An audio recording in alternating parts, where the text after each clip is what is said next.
Item on our agenda is the invocation and pledge. This month brought to us by the District 8. Invocation to be given by Commissioner Christopher Richards and our pledge by Commissioner Tom Tunnicliffe. Please rise. That's District 7.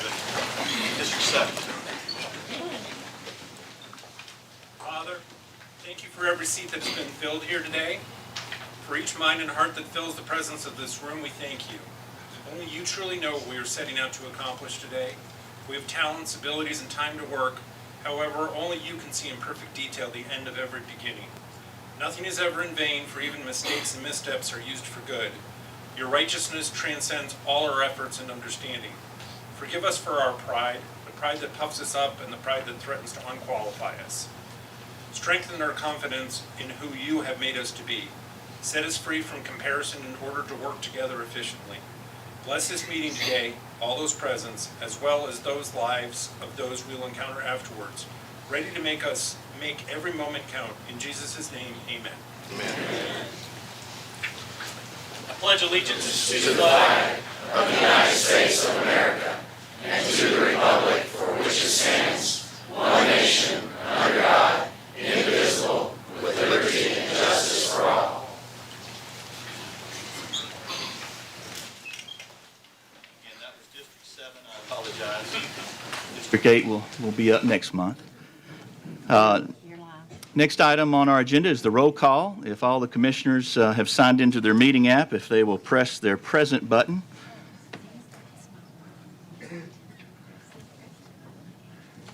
I can't tell if everybody's pushed or not because I don't have the screen up here. Record the vote, please, Mr. Whidbey, or the roll call, please. 24 present.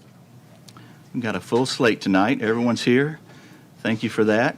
Next item on the agenda is approval of the minutes for the May meeting. Copies were sent out to each of you. I'll entertain a motion. I've got a motion from Commissioner Tunnicliffe, a second from Commissioner Guffey. Are there any questions on the minutes from last month? Got one question. Commissioner Judy Herbert. Correction under communications on the objection to hear the resolution early. They put down Herbert. It should have been Hester was the one that did the objection. Did you catch that? Yeah, I did. Called it.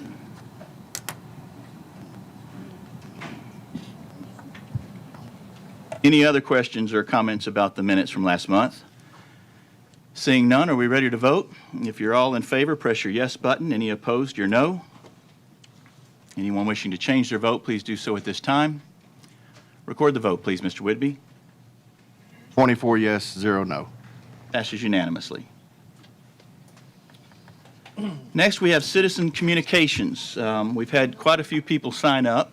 Our rules allow for 30 minutes total, and so when there's a lot of people, we have to divide that up evenly.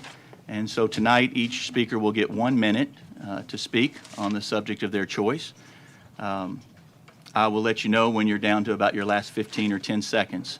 When you come up to the mic, please introduce yourself with your name and the city in which you live. And just as a reminder, we will not allow any slanderous or defamation remarks towards any individuals. Try not to name anyone by name. Beyond that, feel free to speak your mind and your point of view. That's what this is all about. So the first, and I'll take the list as they were signed in. The first person I have is that Harry? Kathleen Harris. Kathleen Harris. Or Harms. Or Harms. A little hard to read the writing.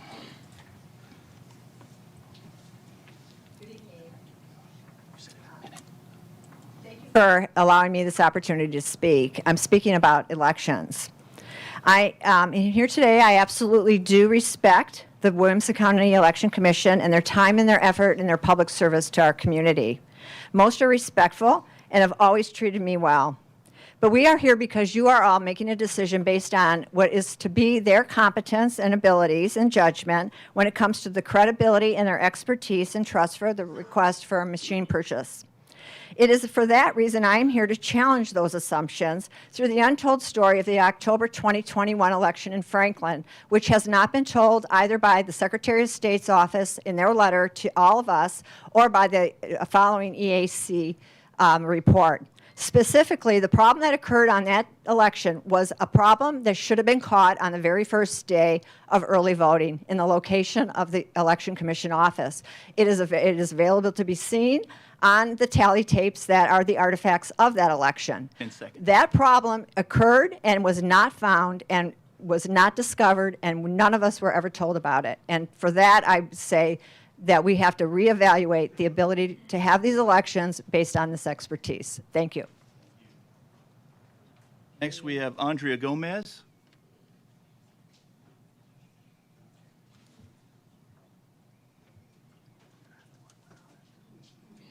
Thank you. Andrea Gomez, Spring Hill. On the first day of early voting, at the only location for early voting, which was the Election Commission office, the printed public count and protective count on one of the tabulators did not match at the end of the first day.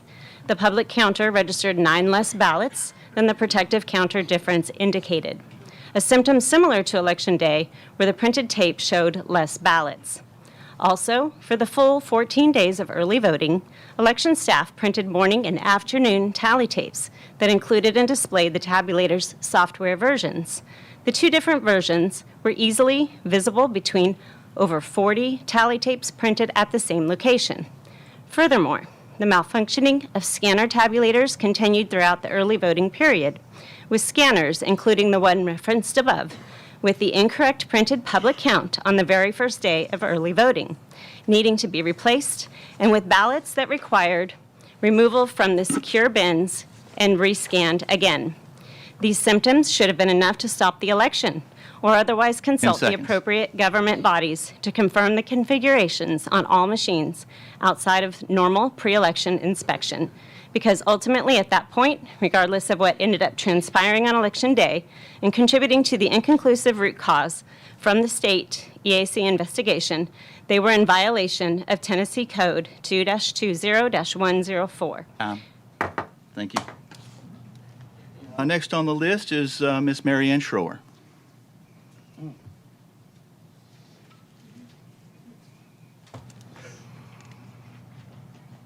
Thank you for letting me speak, and I'll try to be very brief. I'm talking about Juneteenth. On June 19, 1865, nearly 2 years after President Abraham Lincoln emancipated enslaved African Americans in this country, Union troops arrived in Galveston Bay, Texas, with news of freedom, and more than 250,000 African Americans embraced freedom by executive decree in what became known as Juneteenth, or freedom. It continues to be a day of celebration for African Americans, and it should be for all of us. It meant enough to me that I've spent 15 years working on the Juneteenth celebration in Franklin. It warms my heart to see so many people coming together to give this event in our history the recognition it deserves. It's a federal holiday, a state holiday, and should absolutely be recognized as a holiday by Williamson County as well, and thank you so much. Next up is Elliot Franklin.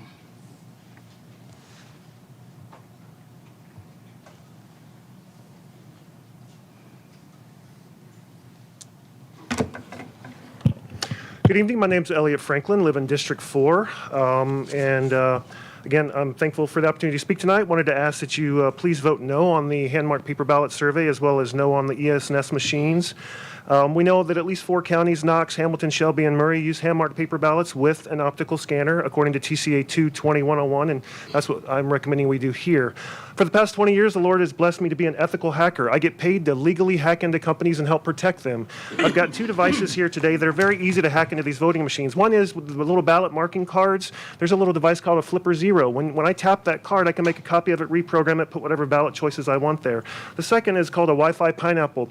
Even if the Wi-Fi on these devices, which I have the schematic of the ES&S and it's got Wi-Fi in it, even if it's turned off, this machine can turn it back on, because it's all about being able to remotely fix these machines. That's what people want to do. They want to be able to remotely fix them. And so these machines, we need to go back to hand-marked paper ballots where we have an audit trail. Thank you. Thank you.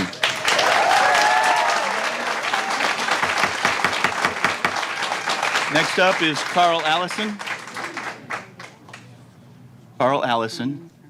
Please try to refrain from the clapping and the noise. It cuts into the minutes that we have allowed for people to speak.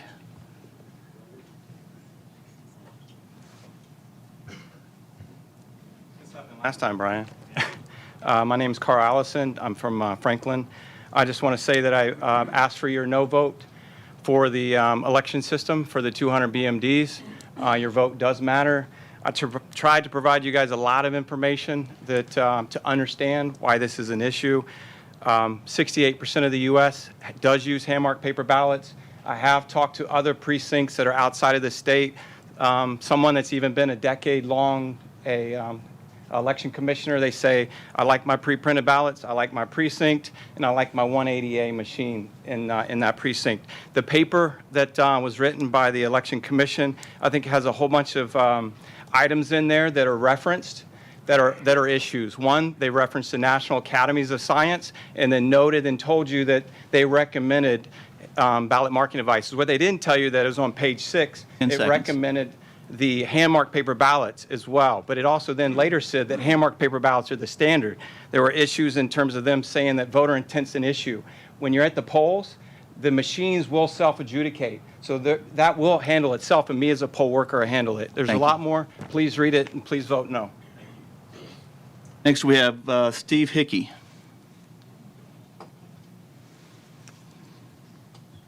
You want me to go ahead and get some others lined up? Frank Limpus? Steve Hickey, District 9, Franklin. Commissioner Sturgeon, welcome back. Ladies and gentlemen, this evening I'm here to encourage you to reject the purchasing of the ES&S machines. You've heard from several people and you'll hear from several more for reasons on why you should vote no. I'm going to speak to my experience with the Tennessee anomaly 2 years ago. I was a poll watcher at Legacy Middle School during that election and witnessed the failure of the Dominion voting machine in real time. In the aftermath, I requested answers to a list of questions based upon my observation and consideration of the incident. These questions were addressed initially to the Williamson County Election Commission and to our county state legislators for response. At every step, from my rebuffed inquiry of the Vote Center Supervisor of Elections to record the serial numbers of the affected machines, to my ignored engagement of the County Election Commission for answers that was similarly ignored by the state legislators, I encountered a process designed to protect the governing apparatus at the expense of the transparency with the governed. 10 seconds. It is struck at the heart of what is grievously wrong with our rapidly devolving system of governance. Unelected, unaccountable bureaucrats maintain a structure of exclusion and control over the governed through notional expertise and control over levers of power. Please vote no on the voting machines. Thank you. We have Frank Limpus. And then Kurt. And in the interest of time, if Kurt Kosak could be on deck, and then Shannon Spiegel.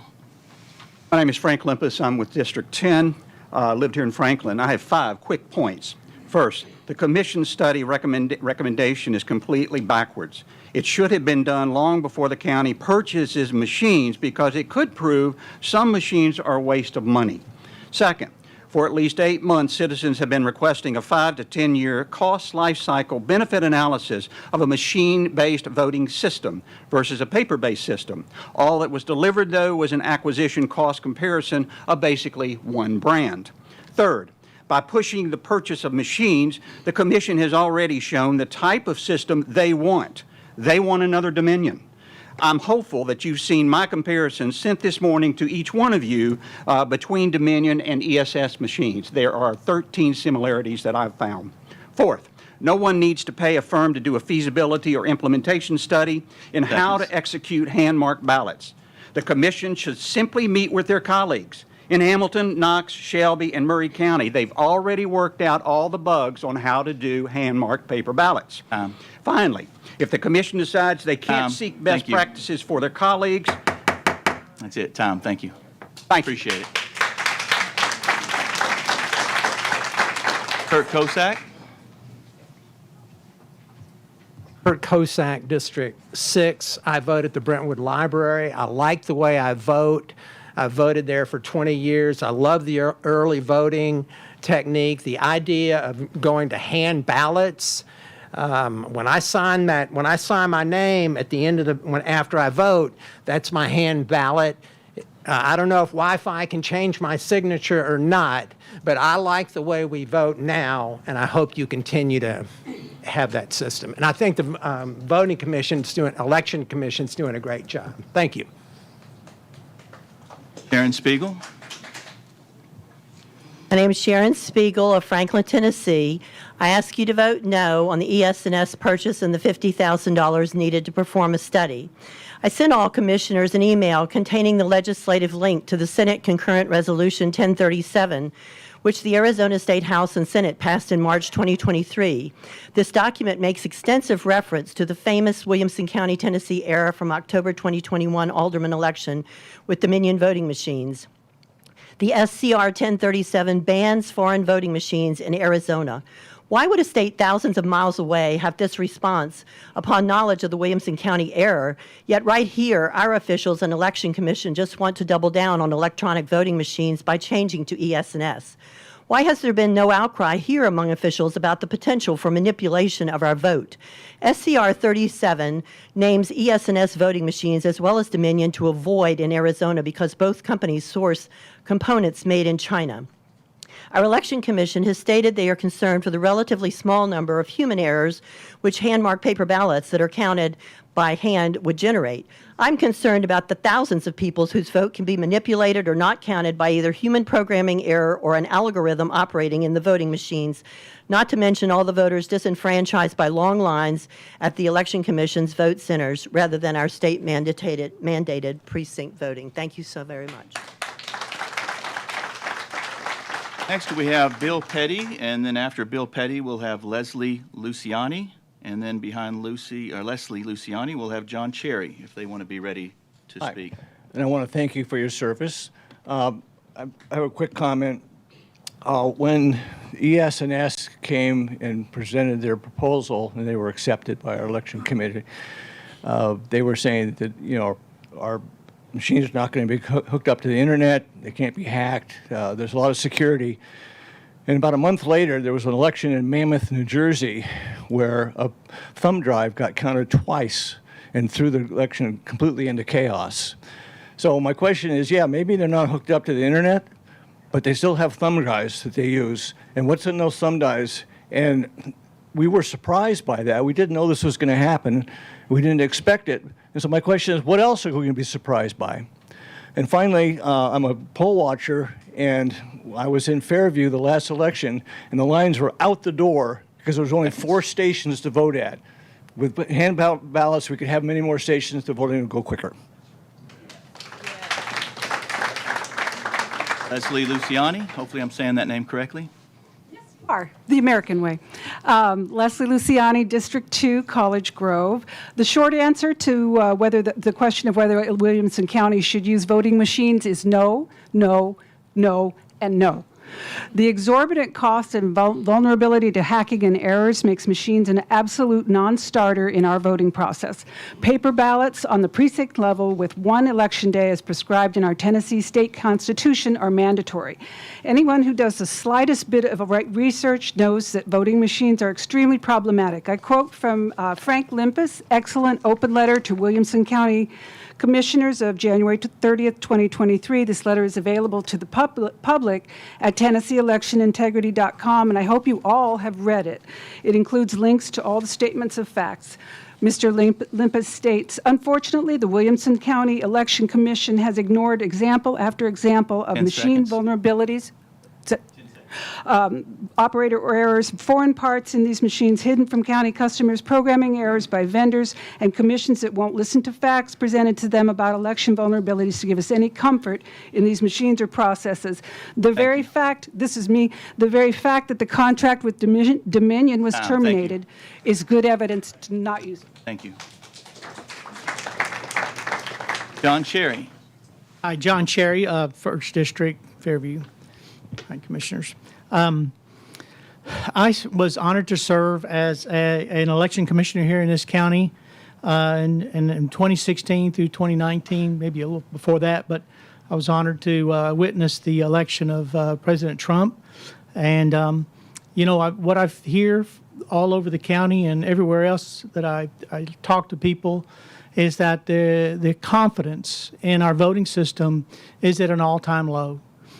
I think the paper ballots, one-day voting, would be a great way to restore that. This is the most conservative county in Williamson. I think we had 70% turnout, well, actually 80% turnout, but I think Trump carried this county by 70% in 2016.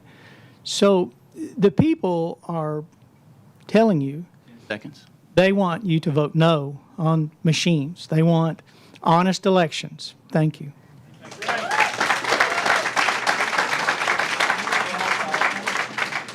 Next, we have Damon Rogers. Behind Damon Rogers, we'll have Adrian King.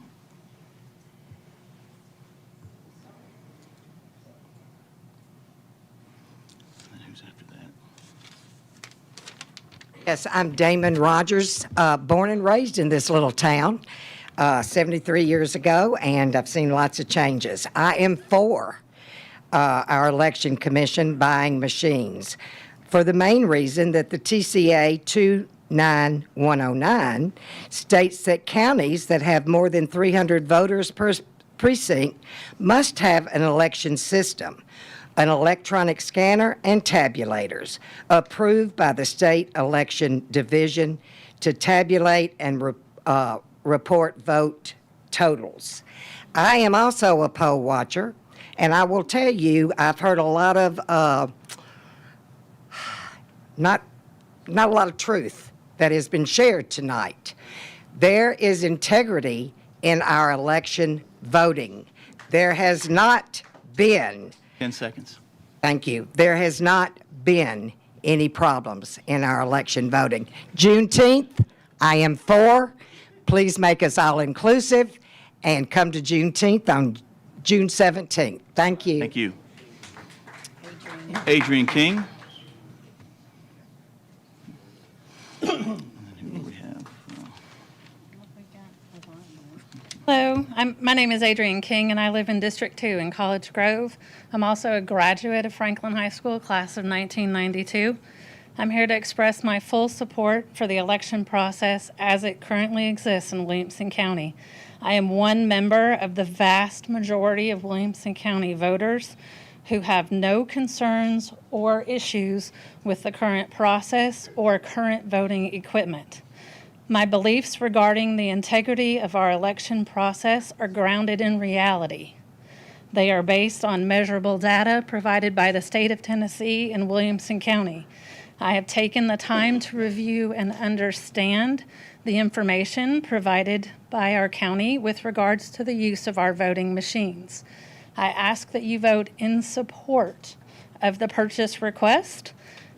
Please vote to approve. Also, I am in support of Juneteenth, and I appreciate all of your service. Thank you so much for the opportunity to speak. Now we have Todd Kestner. Behind Todd Kestner will be Margaret Kingsbury, and then we'll have Penny Lukanoff. Good evening, Todd Kestner, District 9. We already have paper ballots for every voter as part of our normal voting process. The voters confirm their vote choices on the screen of the machine that prints the ballot, and then they review their paper ballot before they scan it into the tabulator. The existing paper ballots are 100% auditable. Our election commission does audit through sampling. They've not found errors. They don't count 100% of the ballots, but they could. Y'all could. I suspect the larger concern is what happens with the transmission of the data. But importantly, we elect a lot of people in this county. There were 61 races on the last ballot. There were about 1.3 million total votes. So people who talk about, oh, it's easy to count, it's easy to, that I think they're fooling themselves. Shasta County, California is the largest county in the U.S. that's trying to hand count. A lot smaller than us. They just hired 7 full-time election workers, added 7 full-time, and they're going to hire 1,200 poll workers. 10 seconds.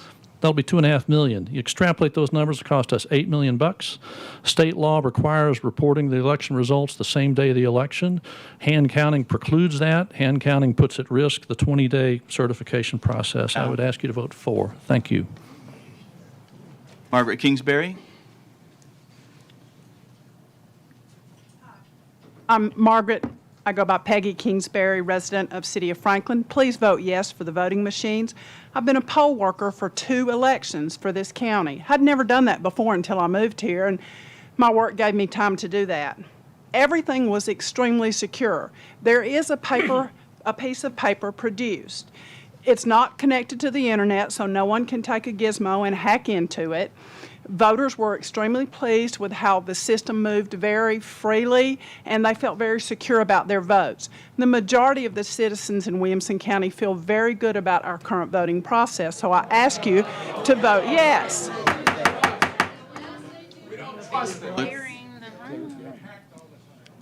They Start the clock for you, and Yes, I I apologize know. for the I am outburst. And not I'll ask going- again that everybody keep everything down to a minimum. I can't have the sheriff's department clear the room or exit any individuals. I deal in reality, and the reality was I was a worker for the elections and everything was secure. Our county has tested paper ballots and found they were less secure than the system that we are considering buying. Our system is, again, not hackable. There is a paper card produced. Everything can be counted by hand if someone wants to do that. And I want to close with this. All of this talk about having precinct voting and voting on one day, people of privilege can have the time off to stand in line all day to vote. How about our many citizens that work in factories and have jobs that they cannot do that? 10 seconds. Child care issues, etc. Please do not make this a county that won't allow everyone an opportunity to vote. Penny Lukenoff. Behind Penny Lukenoff, we'll have Don Cunningham, and then, is that Lee Princelet? Hello, my name is Penny Lukenhoff. I live in Brentwood, District 7. I have a lot of things I'd like to say after hearing some others speak, but I want to say as a citizen, and I also have been a voter and a poll watcher myself, I'm disappointed and concerned that a month after this commission voted no on purchasing more ES&S machines, we are back here again, apparently go back over the same issue, and to ask the commission to vote yet again. How many times are we going to do this? We have had groups perform thorough analyses on the risks of these machines and the inherent benefits of returning to hand-marked paper ballots with, of course, a scanner to read them. Just like an ACT test or something like that. At the town hall in January, many very knowledgeable citizens and groups described in detail, as some are tonight, the vulnerability 10 seconds. of the machines. We did not hear demonstrable evidence on why we should buy them. The citizens don't want, for the most of us, don't want expensive machines that cause long lines. We want elections we can trust. Please vote no. Thank you. Next, we have Don Cunningham. Thank you, Don Cunningham, District 11. A nice lady that spoke right before me made the point that it is state law that voting machines must be used if over 300 people live within a precinct where voting is taking place, which means you guys have to vote that way. Question number one, is that true? Question number two, how do we change that law? What has to be done to change the law that you don't have to have voting machines for voting? Thank you very much. Lee Pruitt, I believe, or Puckett? Or Prickett. Now, hope one of those is right. And then behind, so you can be getting ready, we have Diane Cochran and Terry May. My name is Lee Prickett. I'm a Franklin resident. I have 40 years experience in information technology, including cybersecurity, and it's spanned 5 continents. There are many here who seem to share faith in voting systems. I will never share that viewpoint. There is no way these systems can be secured adequately. They're arcane. The architecture is poor. They're poorly maintained, poorly patched, and they're very vulnerable to attack. Even if you think they haven't been, it's only a matter of time. So if you want to save some money out of the budget, do not approve the purchase of additional voting equipment. We should never have ballot marking devices in this county. Yes, they produce a paper ballot, but that paper ballot, which does have a list of your selected candidates, also has a barcode alongside each candidate. That barcode is the vote. 10 seconds. No way of knowing what is in that barcode.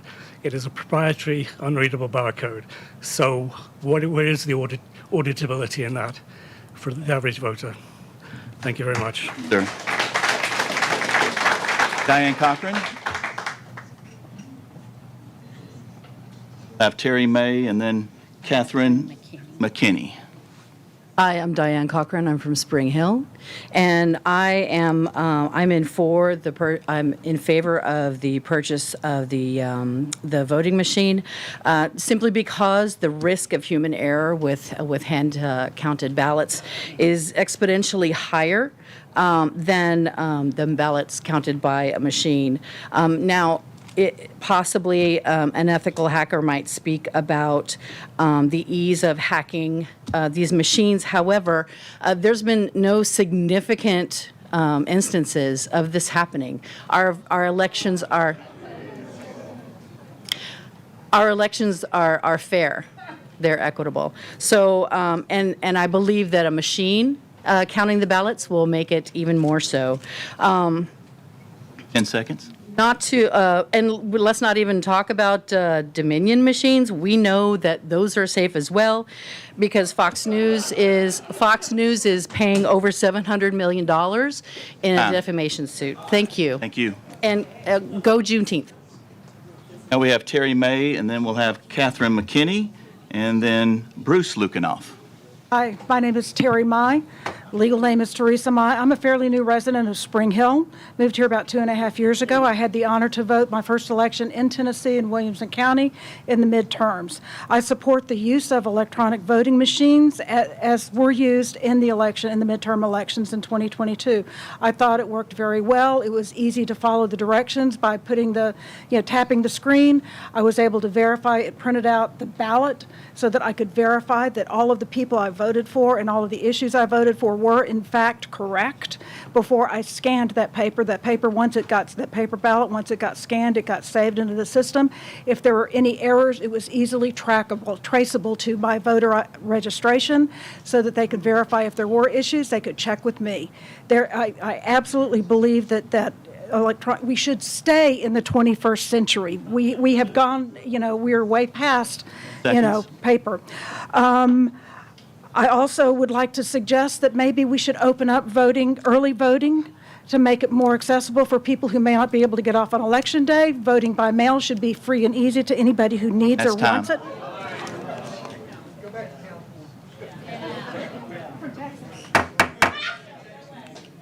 I don't know. Hi. The deputies could be on call. We may have a few individuals who don't remember the manners that we were raised with here in the South and might need to take a few moments outside. I'll let you know. All right. I'm from District Okay, ma'am, thank 10, and I am I'm asking you to vote no on the machines. I'm a refugee from a state that used ES&S machines. Over time, it got worse and worse in terms of the vulnerabilities. It's a black box, okay? They don't provide the source code, okay? It's very hard to audit. You can sample, and maybe, that will be accurate, but you don't know in the whole. So I will tell you that state became expensive and dangerous because it was no longer accountable to voters. I attended the last meeting here on these machines. Everyone that spoke was against it. I think you can hear from the audience, most people are against the purchase of the machines. I don't understand why you wouldn't be concerned and want to represent the majority of the people. So, the question about the Tennessee statute, it is addressed by an optical scanner tabulator. We can have hand-marked paper ballots and an optical scanner, and most importantly, election integrity. And at this point in time, nothing's more important than election integrity. Thank you. And our last speaker is Bruce Lukenoff. I live in Brentwood. I've been making real-time and embedded systems for 29 years, and have been solely focused on cybersecurity for defense articles for the last 11 years. Echoing a lot of the things people have said, that there's no transparency with these current set of machines. They don't provide even a hardware bill of material, much less a software bill of material, so they are complete mystery meat. We don't actually know what is in there. And I would ask that you vote no on these machines. Thank you. Thank you. And I I apologize both to my fellow commissioners and the audience. There was another page here that we didn't see printed on the back, so we do have a few more speakers. We have William Stewart. Behind William, we'll have Brooke Anderson, if Brooke will be standing by, and then Robin Steenman. William Stewart. My name is William Stewart, and for the last 63 years, I've lived in Brentwood, Tennessee. I'm here to vote, or to ask for your vote for the voting machines. One, the Election Commission is trying to fulfill to adhere to the state law. Secondly, in a recent study by the Heritage Foundation, the state of Tennessee was ranked #1 in overall election integrity, and they received the highest score possible on the voting machines. The second thing that I would like to say is the county has the lowest unemployment rate, I believe, in the state of Tennessee. We need to keep early voting because it's going to be really hard to get all of our workers the ability to vote if we take away the voting machines. I appreciate your time and consideration. Brooke Anderson.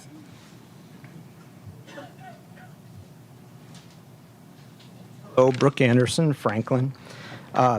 Thank you all for previously voting no on funding a system that mainly relies on ballot marking devices. I hope that you continue to vote no on that because there actually is overwhelming evidence that hand-marked paper ballots are better in security, better in cost, and better in terms of waiting time at voting centers.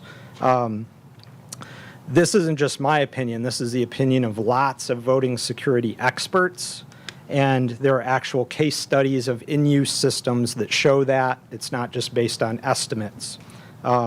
Previously, we bought a voting system that was dependent at each stage of its process on complicated proprietary machines provided by inscrutable private companies, and we had to get rid of those.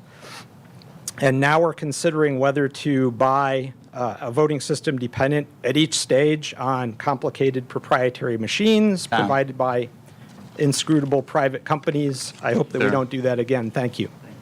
Robin Steenman. Behind Robin Steenman, we'll have Cheryl Brown and then Joanna Carter Haynes.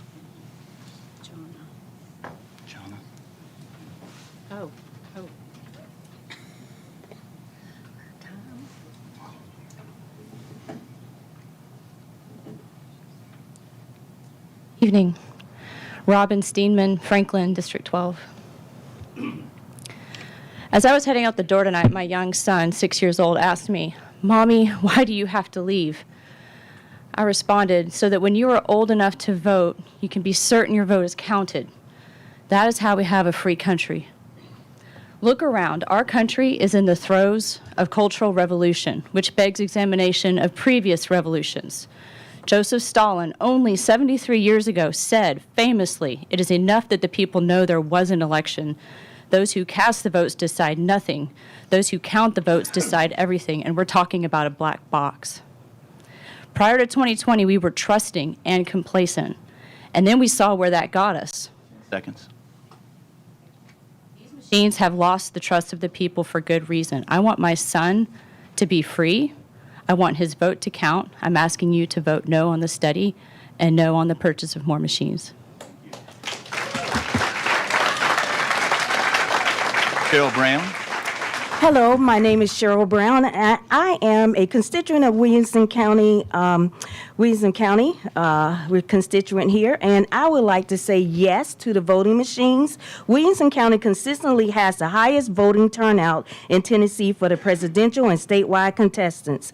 Voters like early voting, as 80% of Williamson County voters use the early voting. Voters like to vote in the central on central election day and being able to choose to vote where they live, work, shop, or travel. Voting turnout increased 9% after vote centers were implemented.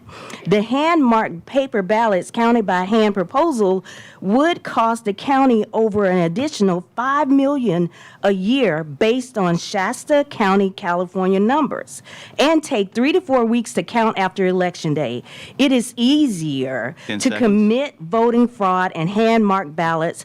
Hand counting is less accurate. 21% of the batches hand counted in the 2021 election is in where counted errors by human and had been recounted. Thanks again, and I also want you to vote for Juneteenth for Williamson Thank County. you. Thank you. I believe it's Jonna Carter Harris or Haynes? Haynes. Haynes. Jonna Carter Haynes. Oh, yeah, I know her.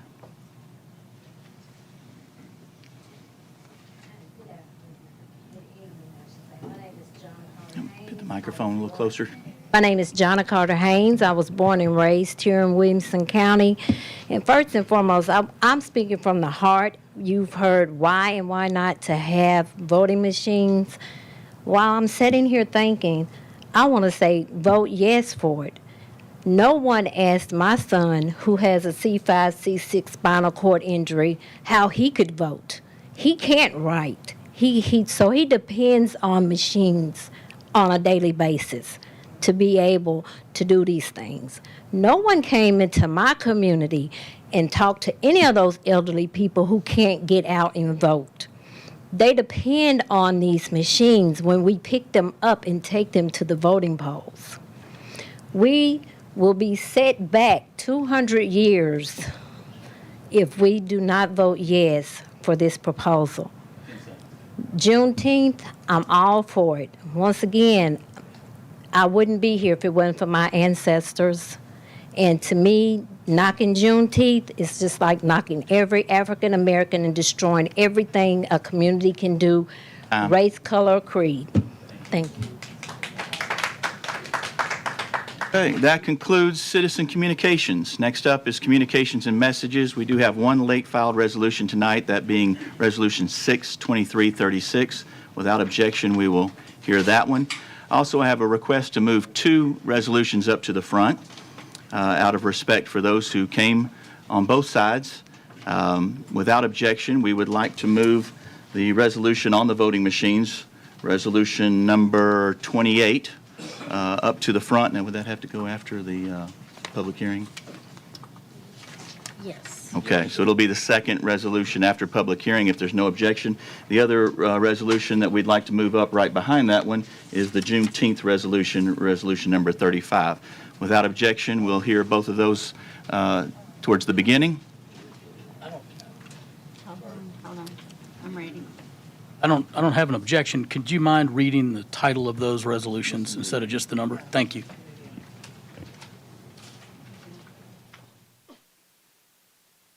First resolution we're asking to move up to the front is resolution authorizing the Williamson County Mayor to execute grant documentation with the State of Tennessee Division of Elections on behalf of the Williamson County Election Commission and appropriating and amending the 22-23 Election Commission by $909,279, revenues to come partially from grant funds and general funds.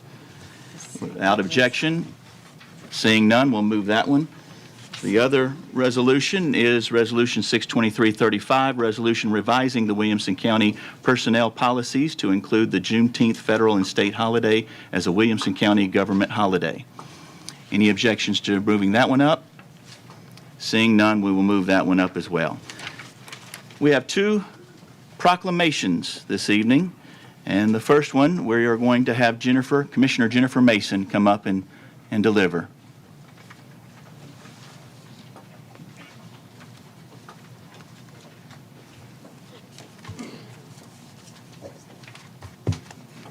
I would like to ask Jerry Helper and members of the District Attorney's Office to join me at the podium.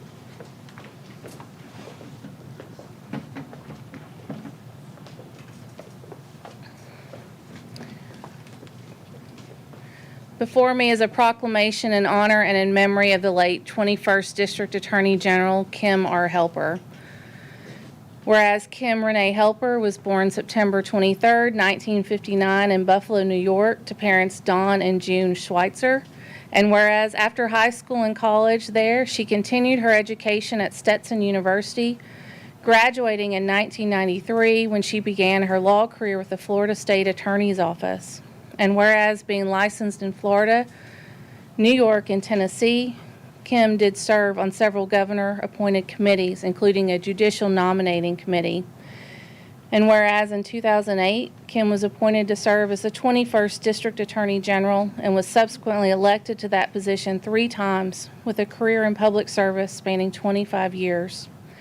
And whereas General Helper suffered a sudden and brief illness and passed away peacefully on March 20th, 2023, surrounded by her family.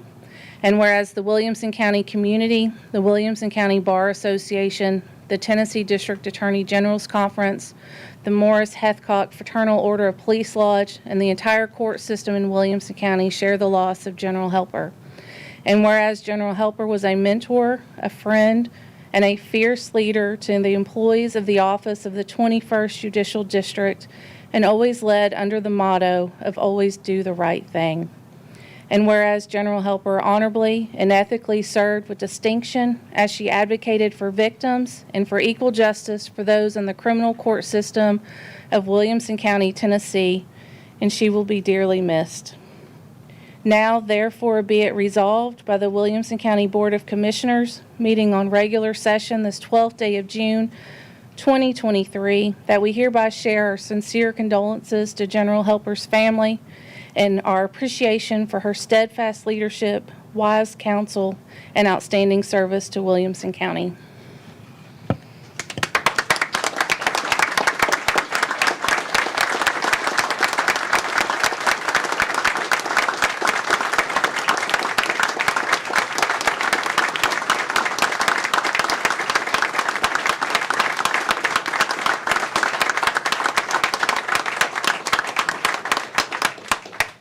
At this time, I'd like to ask Jerry Helper to join me at the podium to make a few remarks about his wife.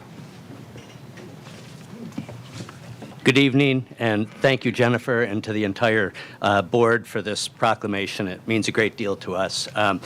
First, on behalf of our daughters, Renee and Abby, they could not be here tonight, but I know they would be very appreciative of being here.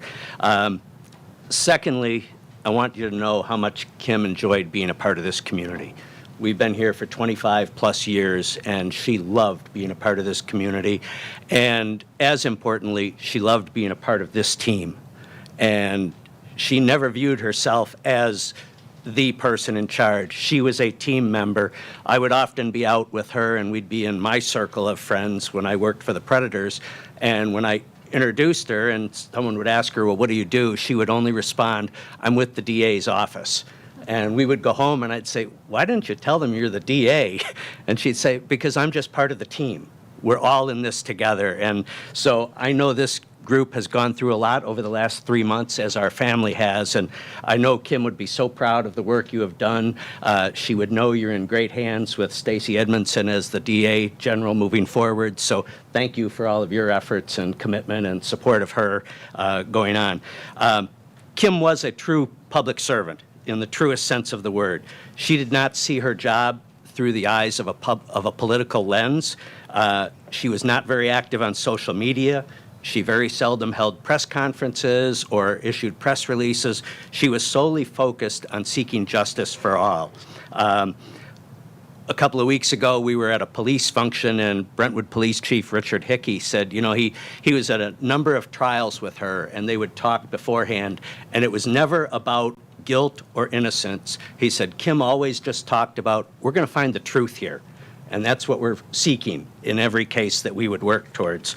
I've learned a lot since Kim passed away. A couple of stories that I think are worth sharing.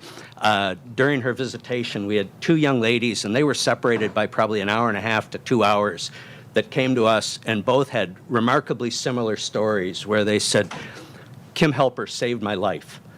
I had no voice. I was in an abusive relationship. She listened to me, she got me justice, and I now have a life as a result of that. And to have two of those stories, I suspect there are more that we were not aware of. And then I got a note from someone in their office saying, I just want you to know how much Kim's leadership meant to us during COVID. She stuck up for us to ensure that we were safe in the courtroom, that we were protected, and that we were not put at risk. And those, to me, really showed some of the highlights of her character, her integrity, her leadership, and her commitment to doing the right thing, as Jennifer said. Even when it wasn't always the easiest or the most convenient thing, she really did do the right thing all the time. So, again, thank you very much for honoring her. I appreciate it on behalf of the family. Thank you.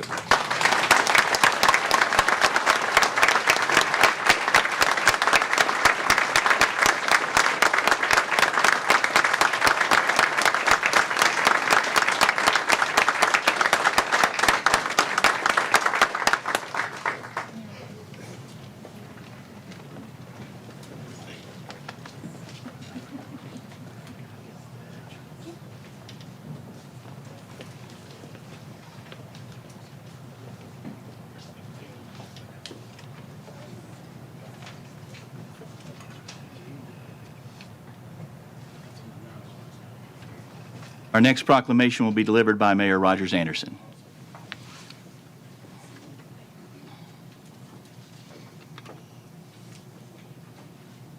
Mr. Chairman and Commissioners, a little change on script. The individual that was to receive the next proclamation is not able to be with us this evening, but I would like to read the caption in one paragraph. This is a proclamation declaring November the 2023 as Alzheimer's and Brain Awareness Month. June. Maybe I'm a candidate for this.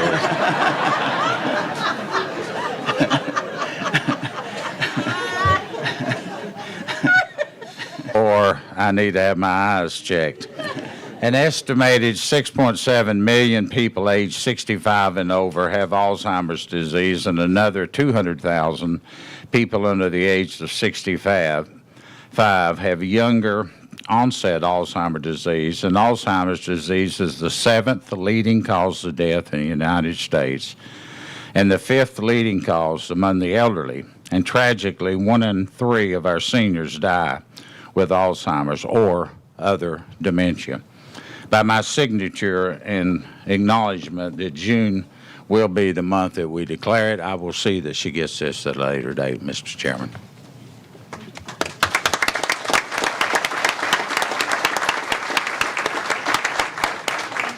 And Mayor, if you'll come back, we have reports of county offices.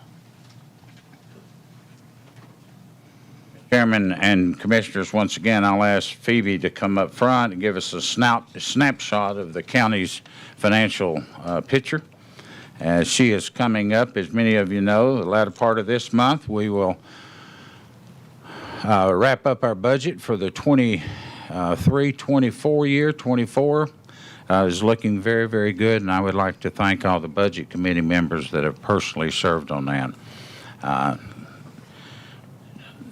It is always good to have a year where we don't have a tax increase, but it's just wonderful that you go through a total budget the way we have over the last several weeks and months, and so many people's fingers touch that. But tonight is a snapshot of the last 30 or 45 days, and Phoebe, if you would touch on that.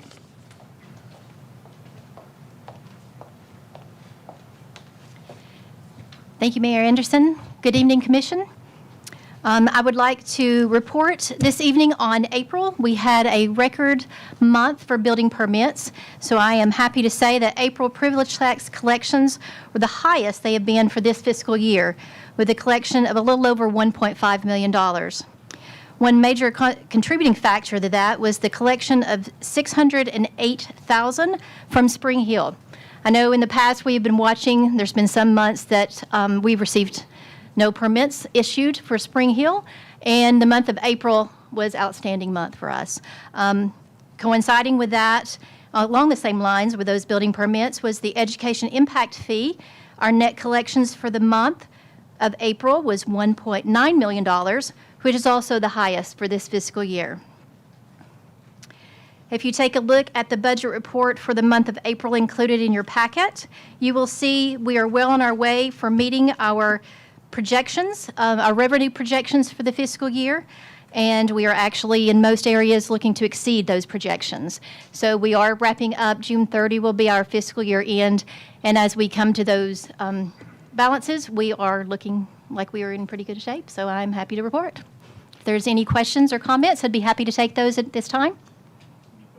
Riley? Thank you. Thank you, Phoebe. Mr. Chairman, I have had a request from the sheriff to come up and give an overview of the SRO funding program that the state has put in. So if you don't mind, I'd like to have the sheriff, Dusty Rhodes.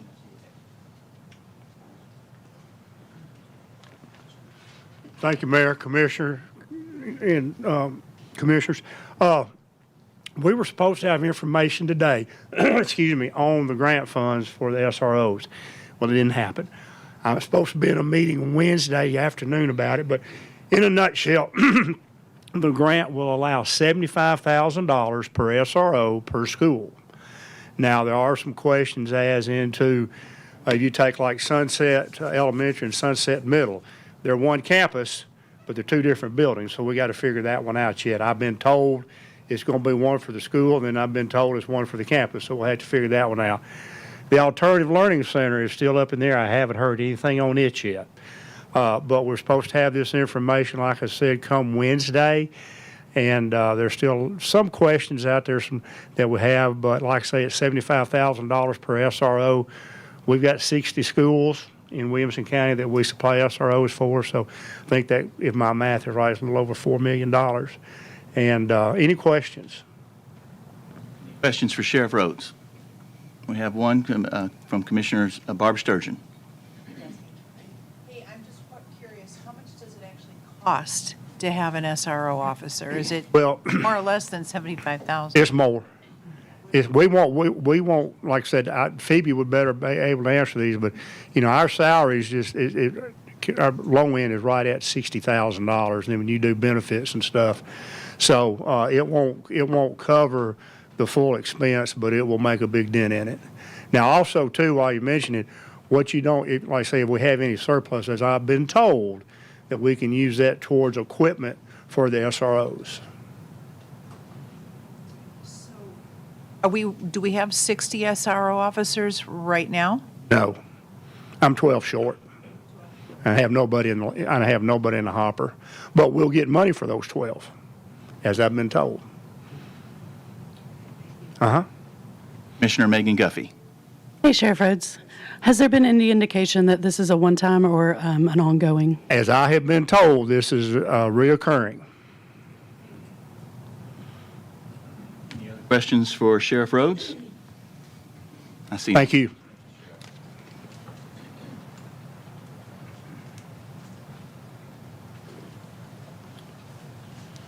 Mr. Chairman, that concludes everything. Answer any questions you may have. You've got a lengthy meeting. Questions for Mayor Anderson? I see none. Thank you. Next up, we have Superintendent of Schools, Director Jason Golden.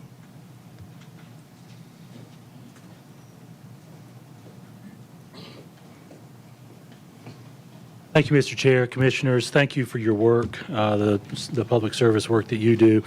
We have a number of items on your agenda tonight related to end-of-year moves, some of them revenue, some of them expense, some of them intra-category moves. Certainly open any questions you may have about those. I did want to follow up on the Sheriff's comment. In one of the comments I've often spoken to with respect to SROs in the work we do is that there is no substitute for people. By far, that is our biggest number one safety measure, having a law enforcement officer in our buildings. So I'm happy for the work that the state's doing to help support you in your funding and support the sheriff on that as well. In our world, ordinarily this time of year, talking about school being out, et cetera, We have spent a lot of time talking about what we call the third grade retention law. It's actually described as a promotion law, but we call it a retention law. We have, in this past school year, 3,045 third graders. After all the discussion, some adjustments from the legislature, and all the testing for the first time tests for the third graders, we have 26 of those 3,045 third graders who had to go to summer school as a condition of advancing to fourth grade. So it's given where we started, it's pretty incredible. So I'm very proud of our staff for that. That's less than one per elementary school. That's really kind of in line with the typical discussions principals have with parents at the end of the year about students and their development. Now, the criteria may be a little bit different from what our principals have typically discussed. Our principals typically discuss a lot more detail about a student's progress, but we're very pleased with that. But the reality is, for each one of those, it's a very personal issue. They'll be in summer school the month of June. We're actually in our second week of that 4-week summer school program. We actually have a little over 1,200 students on our campuses this summer, grades rising kindergarten through rising ninth. The state actually added rising kindergartners as a requirement for us to provide just a couple of months ago. So that program is going well at multiple locations, obviously not every single school building. So I want to give you an update on that, since at least for us it's been a big issue, and you may have heard a little bit from our folks. Beyond that, look forward to the continuing meeting and certainly open any questions you may have. Any questions for Superintendent Golden? Yes. Commissioner Mary Smith. Just a quick question. So when you're doing the evaluation, are we seeing any recurring issues with the rising third graders, second graders? Thank you. So the question was, and I wasn't sure if your microphone's working, so I'll repeat it. We live that too. You asked, have we seen any recurring issues with current second graders or rising third graders? This third grade year for this year was the first time our students took TCAP, the state testing. Second grade did not take TCAP.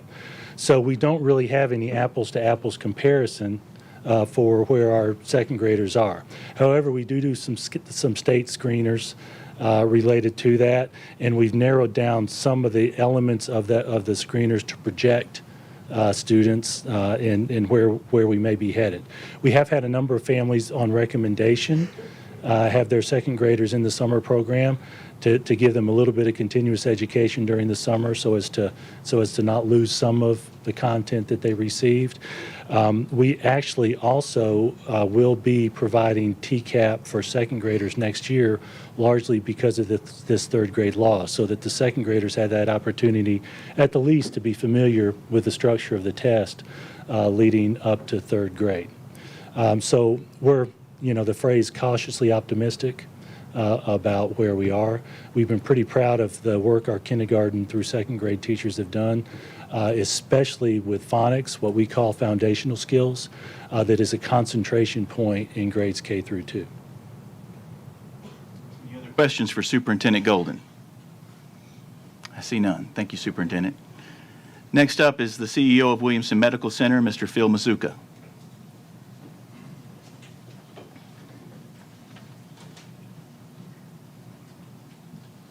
Chair, County Commissioners, I'll give you a quick update on the project, and then Mike Genesee will come behind me and give you a financial update. On May 17th, we had our ribbon cutting for our new expansion of our ER. We had some great attendance there, and thank you to all of you that had come that day. It was really significant to us. We've been on this road for a year so far, and on the 18th of May, we opened the new part of the ER. And the new part of the ER has a larger waiting room. It has 10 exam rooms. But the reality is we won't really see the increase in the number of beds until the end of this year, because we're going back and we're taking beds out to renovate over the next several months. In our next part of our phasing, we're going to have that 8-bed pod that we talked about, and that should be open as of October 15th of this year. We've opened the new postpartum area on June 5th, And again, that's 11 beds of the total of 17 beds that will be part of the new postpartum area. And we also moved our newborn nursery into that location. As of today, our NICU was temporarily moved into that newborn nursery as well as we renovate the existing structure over the next several months. With that, I'll turn it over to Mike to give you a financial update.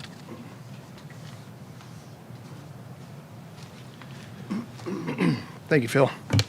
You guys have the financial reports. As you can see, from a volume standpoint down the bottom of the report, April was not one of our more favorable months in terms of volume. Our admissions were down a little bit from our average. Our patient days were down. Our surgeries are down. Our ER visits were down as well. April had a lot of vacations. A lot of spring breakers were in that period. So when you see volume down, you're certainly going to see revenue come down as well. You can see above that we were a little bit behind on our budget from a net revenue standpoint, a little over on our expenses. That's not a real good recipe there, but we had a lot of non-operating revenue, and that resulted from the sale of an office building that we had. So with that sale, we were able to generate the gain that we did. We had a net income of $916,000 on a budget of $217,000. You can see the balance sheet numbers there. We met our covenants. And I'm glad to say that year to date, from a budget standpoint, we're about 12% ahead of budget. So, Questions for Mr. Mizuko or Mr. Genesee? We've got a question from Commissioner Jennifer Mason. My question is about the renovations of the hospital. I know part of what is being done is we're actually taking some of the rooms and turning them into psych holds for those patients in mental distress. What is the time frame for that? And I only ask because I actually got a call last week with my job with the DA's office about an unruly patient, and it made me think to ask when that part of the project's going to be completed. So initially, in our ER phasing, that was going to be one of the last phases. We moved that up to the next phase, and that's the one that'll be done October 15th. Thank you. It's really important based on what we're seeing in our ER today. Commissioner Richards. As you know, I try and make your monthly meetings. The last time I tried to get into your building, right around the time you've got your monthly meetings, most of the doors were locked. I guess it's around 6:30. Is that something that's new? I'm concerned about the public being able to get inside to those meetings. I know that we lock the front doors at a specific time. I can't tell you what that is. I'll let you know afterwards. But we then normally have patients come in through the ER entrance after visiting hours. But I don't think visiting hours end at 6:30. So I'll look into that. Yeah, I don't think at 6:30 they should be. I'll look into that. Thank you for that. Any other questions for Mr. Mizuko or Mr. Genesee? I see none. Thank you. Are there any other county offices wishing to report at this time? If not, we will move on to elections and appointments. Many of the commissioners have probably already done this, but for those who haven't, if you'll fill out this form that was on your desk when you arrived tonight, pass it to the center so that Diane can collect these, letting her know if you want a printed copy of the budget booklet or a non-printed copy. We have done this by voice vote. Tonight we're going to try to do it electronically. I believe it helps Amy over there do her job a little more effectively if we do this electronically, so we'll attempt to do that. And the first... If I could have a minute. Oh, and there is a question, too, that needs to be answered by counsel, Mr. Jeff Mosley. Thanks. One of the commissioners asked me before the meeting to explain the distinction between the two sets of elections and appointments, the county mayor versus the county commission. These offices are created generally by statute, and how they are nominated will be dependent on those statutes or private acts. So where you get the county mayor appointments, you are simply confirming that by an up or down vote.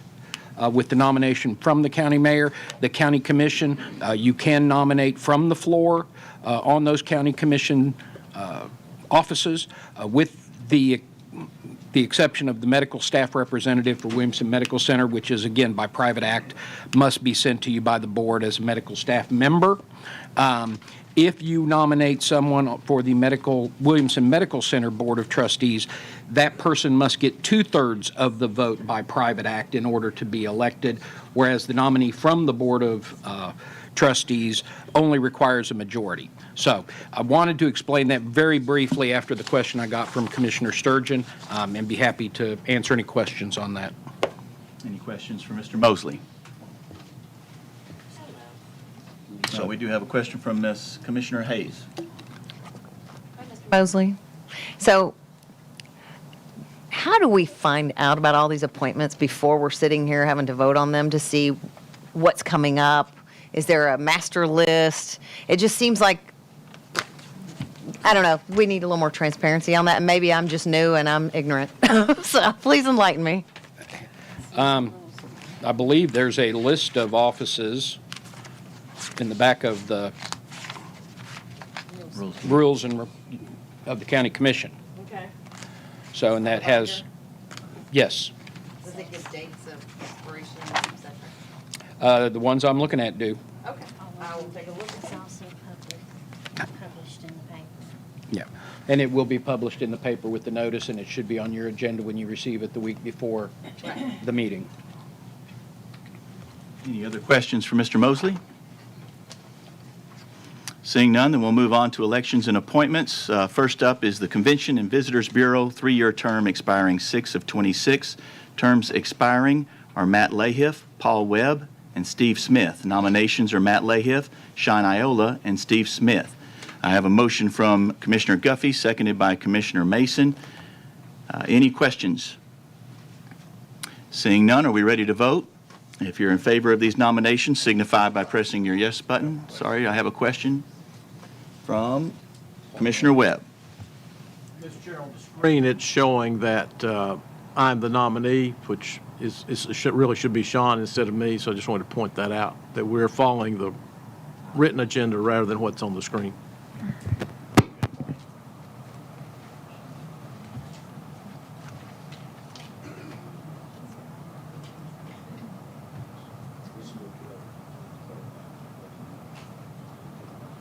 Clarify, we're voting on the nominations that are on your agenda. And if there are no other questions, if you're in favor of those nominations, signify by pressing your yes button. Any opposed, your no. Do we have a district? We do have a question. There's no district listed, and there's no title, which I figured out was Convention and Visitors Bureau, but, or Lahiff, whatever. Do we have a? I mean, it says where he resides. Where he resides. It's not a commissioner. So the nominee sheets are sent out to the individuals. Let Diane speak to this. Individuals who are being nominated receive the nominee sheets to return to us, and if they don't provide that, I don't have that for you. I apologize.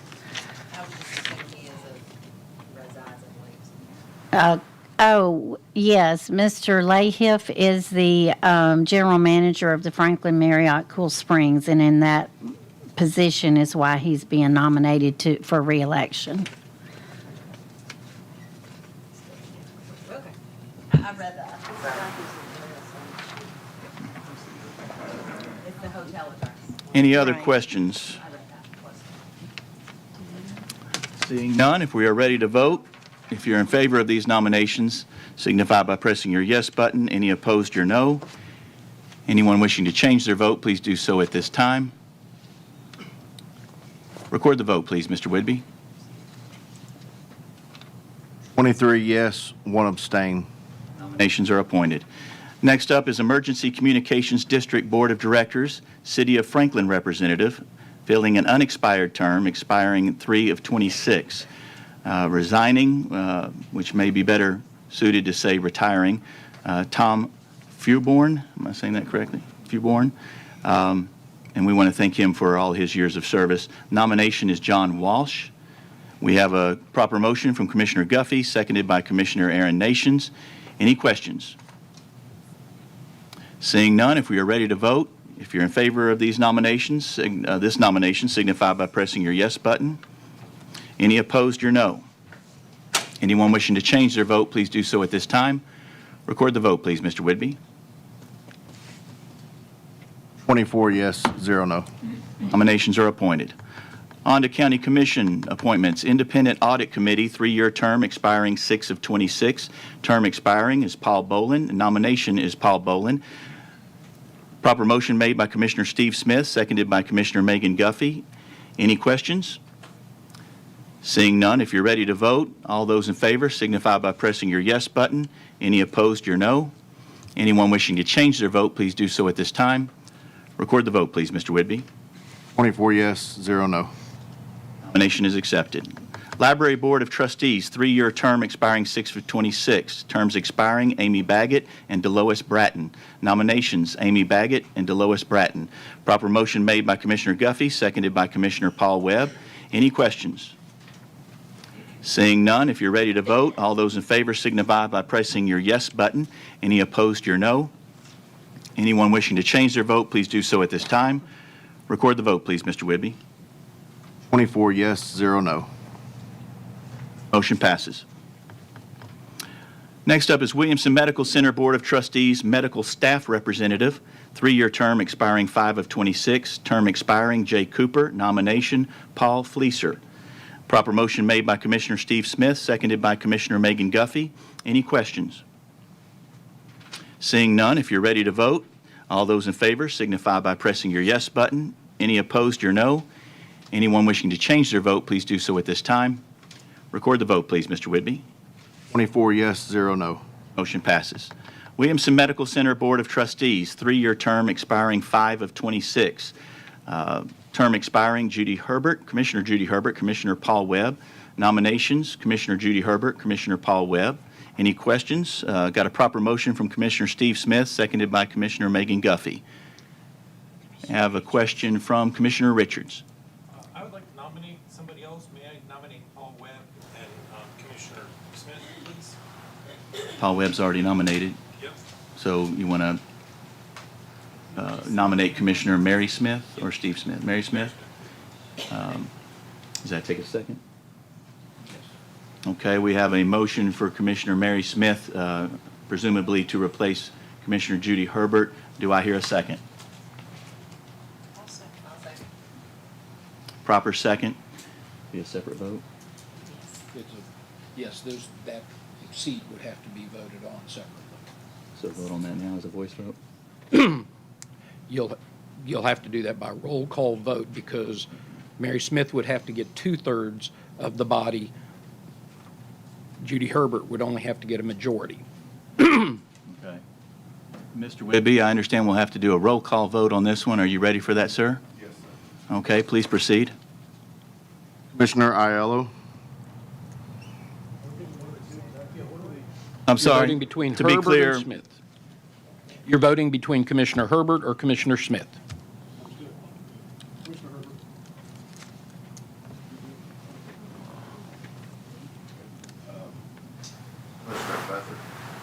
Commissioner Herbert.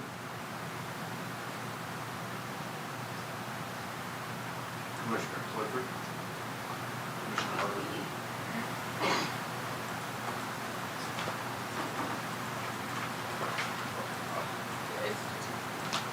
Oh, sorry, I was really confused on what that was right there. Turning all the lights. I got you. So you did. I thought I was messing something up there for a second. A long time that I forgot the dang list. Yeah, it's going alphabetical order.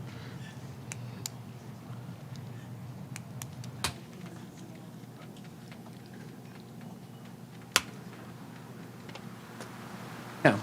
I'm told you do not have to go in alphabetical order, Mr. Whitby. Okay, if and I you wanted to- apologize, because normally I always have that, but I don't know why it's not in my list here. But, all right, we'll start with Commissioner Ricky Jones.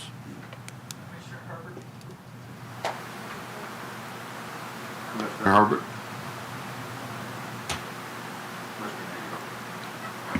I think I need to abstain, don't I, Mr. Mosley? Your choice. You can vote or not. Abstain. Commissioner Mason. Commissioner Herbert. Commissioner Lawrence.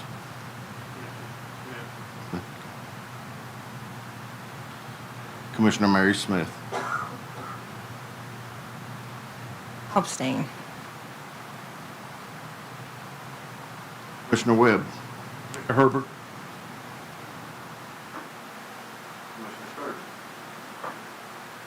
I'll come back to you, Commissioner Lawrence.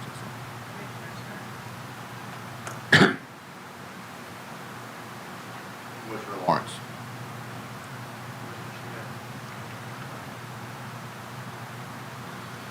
Commissioner Morton. Commissioner Herbert.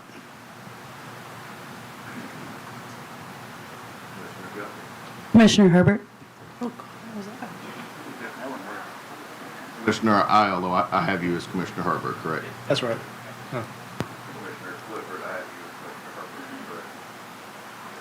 Commissioner Hayes. Spirit of diversity, Commissioner Smith. Hester. Commissioner Herbert. Commissioner Graves. Commissioner Smith. Dresser. Commissioner Smith. Sanford. Commissioner Smith. Commissioner Nation. Herbert. Commissioner Tunnicliffe.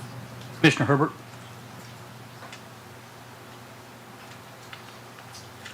Commissioner Torres. Commissioner Smith. Commissioner Williams. Commissioner Judy Herbert. Commissioner Richards. Commissioner Mary Smith.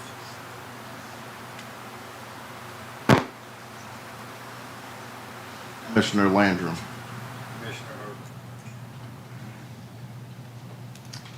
Commissioner Beathard, I have you as Commissioner Herbert. That's correct. And Commissioner Steve Smith.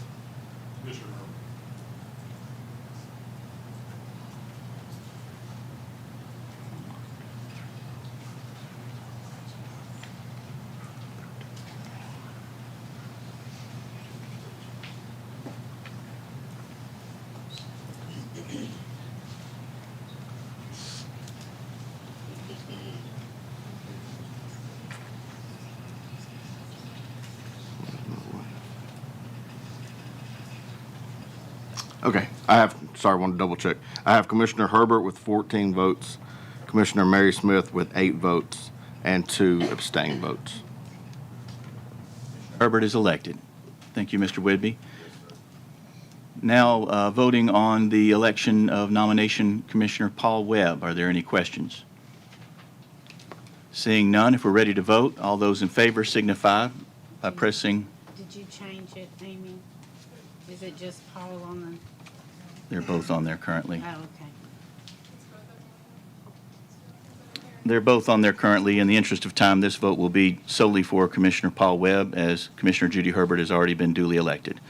If you're in favor of Commissioner Paul Webb as the nomination, signify by pressing your yes button. Any opposed, your no. Anyone wishing to change their vote, please do so at this time. Record the vote, please, Mr. Whidbey.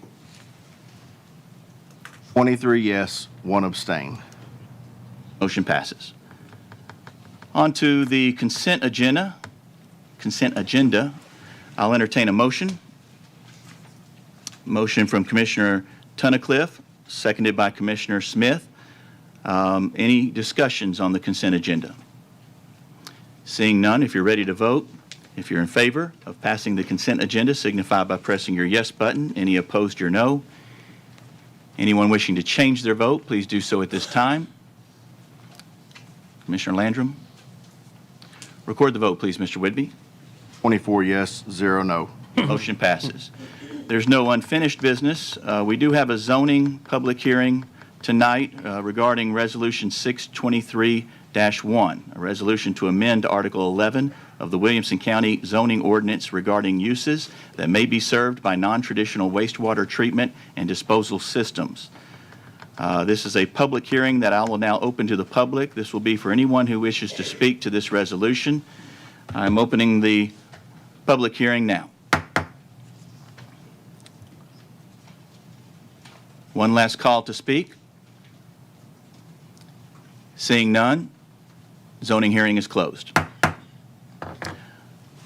We'll now vote on the resolution. Again, this being Resolution 623-1, resolution to amend Article 11 of the Williamson County zoning ordinance regarding uses that may be served by non-traditional water treatment, wastewater treatment, and disposal systems. Proper motion made by Commissioner Tunnicliffe, seconded by Commissioner Sanford. Regional Planning Commission was 9-4, 0 against. Explanation, please, Commissioner Clifford. Mike Masson up to speak to this.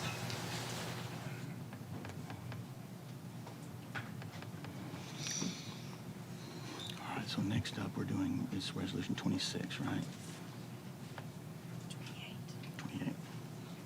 And the other one that we moved up was 35? Okay, good evening, Mr. Chairman, members of commission. So the zoning ordinance doesn't allow large lot easement subdivisions to be served by non-traditional wastewater treatment and disposal systems. However, it was pointed out to us that the county's septic regulations don't allow septic to be used where sewer, which in this case would include the non-traditional forms of sewer, is available. This is really just kind of making sure that those two sets of regulations correspond with each other, and this would simply allow large lot easement subdivisions to be served by these non-traditional wastewater systems only if they are immediately adjacent to a wastewater system component. And again, this is to make sure that those two sets of regulations line up.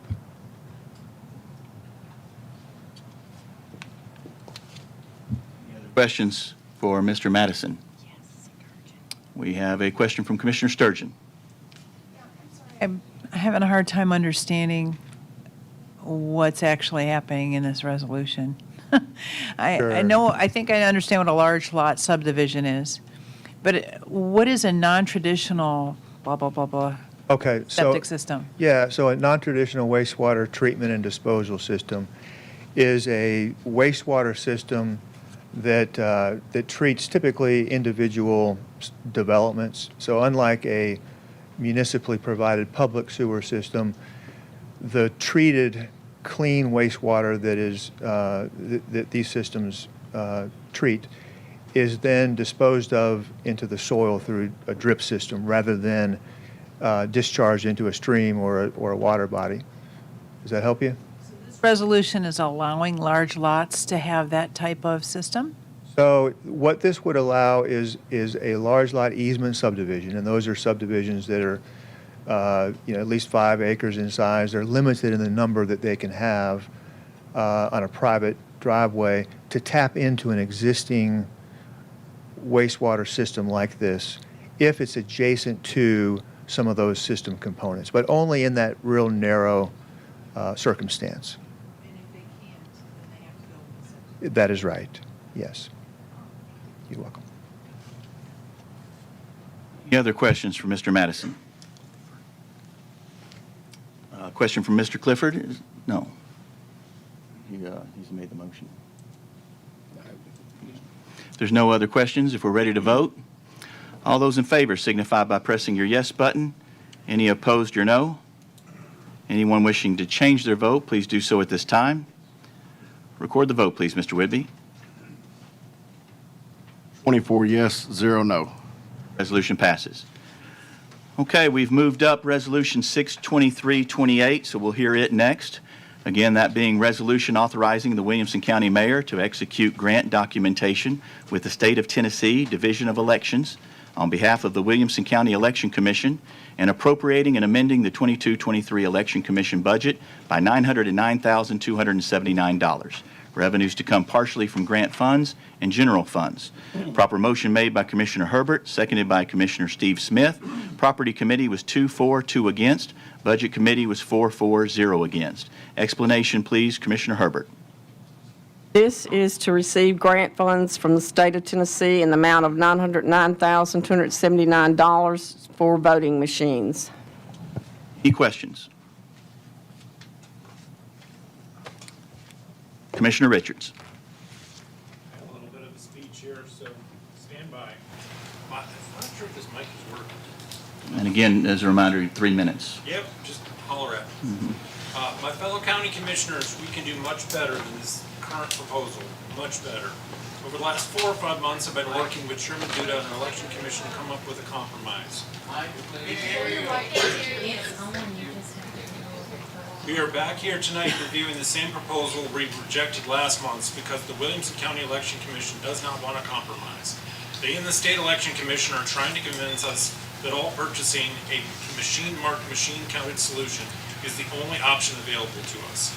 67% of the country votes by hand-marked machine counting voting process. Here in Tennessee, Hamilton County and Knox County also use this process. This resolution, listed as option 1 of Chairman Duda's worksheet, is machine-marked, machine-counted voting option. I know that Chairman Duda had discounts to net out the difference between option 1 and option 2, but I've confirmed with Chairman Duda that these discounts from ES&S and financial assistance from the state of Tennessee are just estimates for all other options besides for scenario number 1. There's been no confirmation of the discounts or financial assistance. Rather than work through unknowns, I prefer to compare the concrete numbers that make up the gross totals. Because if you look at the discounts, ES&S will give the county a 33% hardware discount on option number 1, but only a 13% discount on option number 2. That's just bad business. I've asked for a written quote for option number 2, but I have not received it. That tells me the Election Commission doesn't want to actually entertain any option but option 1, the one they presented us last month, which we rejected, and the one they are rehashing again tonight. I guess they think we won't remember that this is the exact same option.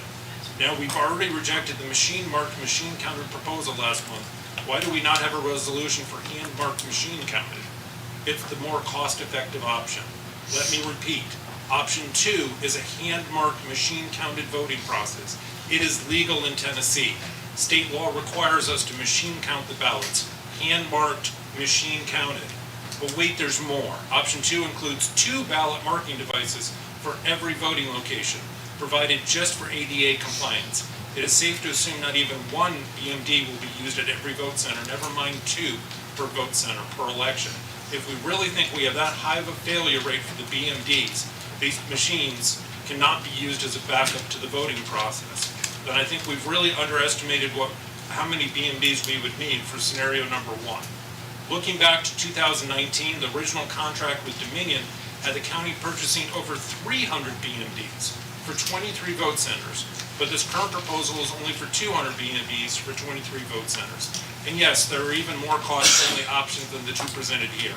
20 seconds. Hand-marked, machine-counted options that could be half the cost of option 2, about $800,000 before discounts. There are additional options that require the expensive ballot on demand purchase in option 2. I think the Election Commission needs to do more research on these other options, or even present us with a resolution for option 2 before rehashing the same resolution we rejected last month. Time. One more paragraph. The No. proposal for a hand-marked. Can't allow that. I'm sorry, Commissioner Richards. All right. Next up, question from Commissioner Betsy Hester. Thank you, Mr. Chairman. We all want fair elections. We all want our ballot to count.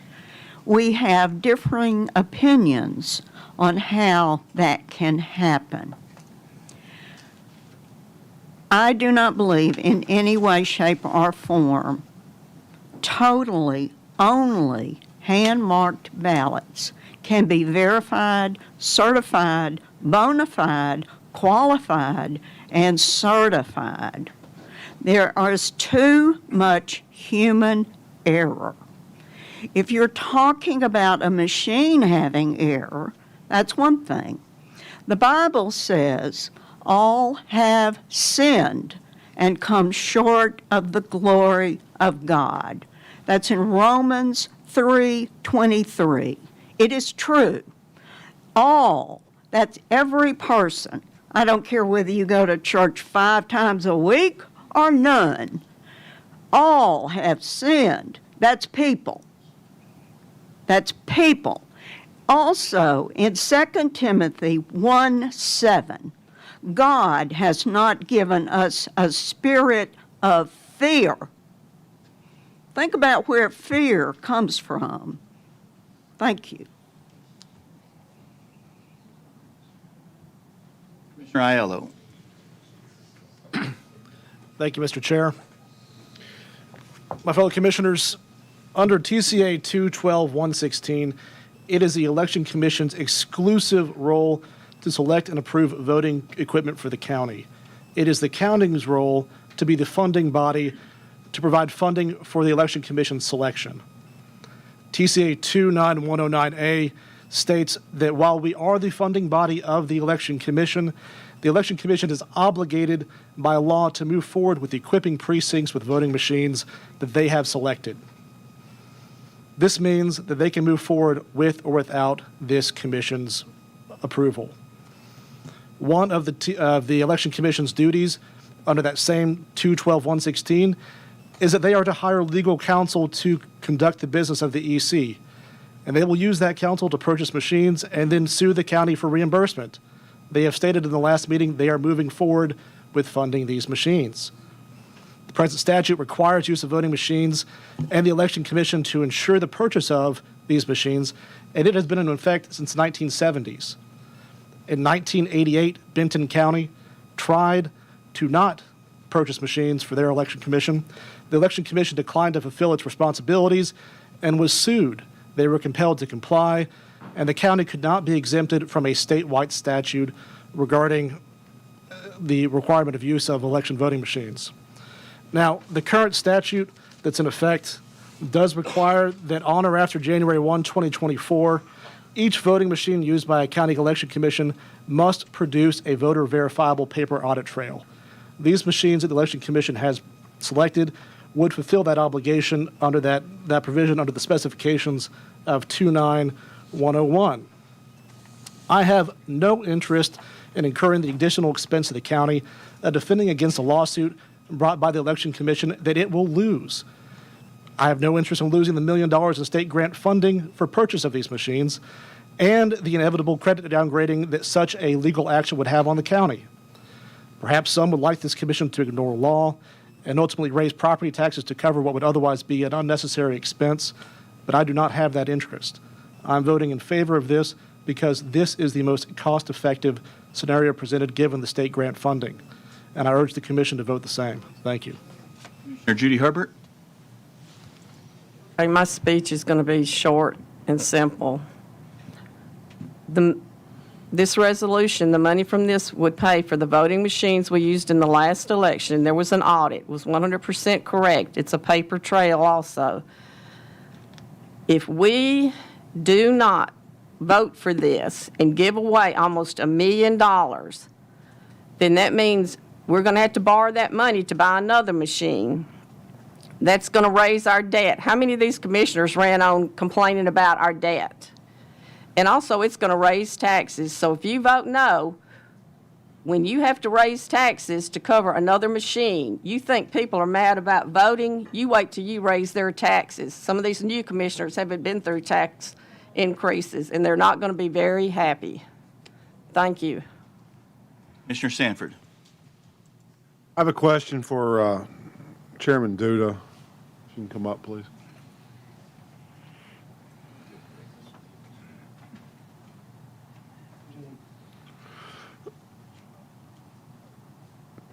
Chairman Duda, in this resolution, obviously the commission voted it down last time. You came back this time with your commission's vote and asking for a 6 to 12 month study. Why does it take 6 to 12 months to get a study done? Thank you, sir. First of all, we took the feedback that we heard from the last meeting. We went back to the floor at our last election, or our election commission meeting of May 18th. We reviewed all the options again, and we did come back with a purchase proposal that matched what we had previously with a state-funded grant and asking you to accept that. But we also took the feedback that we received from many of the commissioners who asked for a commitment from the Election Commission to move towards looking at hand-marked paper ballots in a more substantive way than the way I presented that we would do so. We provided, our Election Commission voted to include that commitment to complete a feasibility study to fully understand the costs, resources, And not just the material costs or the equipment costs, but the additional considerations that we need to know to be able to make that decision whether to include hand-marked paper ballot as an option for Williamson County residents or make it the whole. In terms of the time to complete a study, I certainly intend to do a study much sooner than that period of time. But we are going to go through the procurement process that Williamson County has to hire a third party to complete that study. We're going to go outside to do so. Doing that requires a request for qualifications, development of the scope of work, and that process alone, could take 2 to 3 months. We just went through the RFP, and we know that process with published timelines has to occur.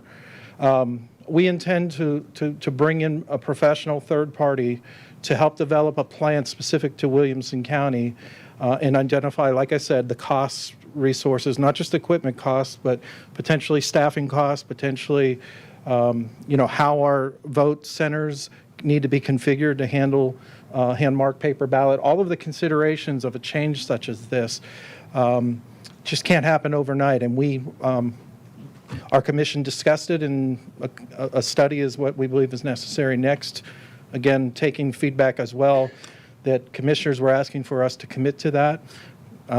That's where we are tonight with a resolution stating that we commit to that study and to report back our findings to you. Last question for you, sir. Does this commission have your commitment and word that if this study is found to be cost-effective and warranted and easily implemented, that to allow hand-marked paper ballots, because obviously the hundreds of emails that every commissioner up here has gotten, the people have spoken. They want hand-marked paper ballots. And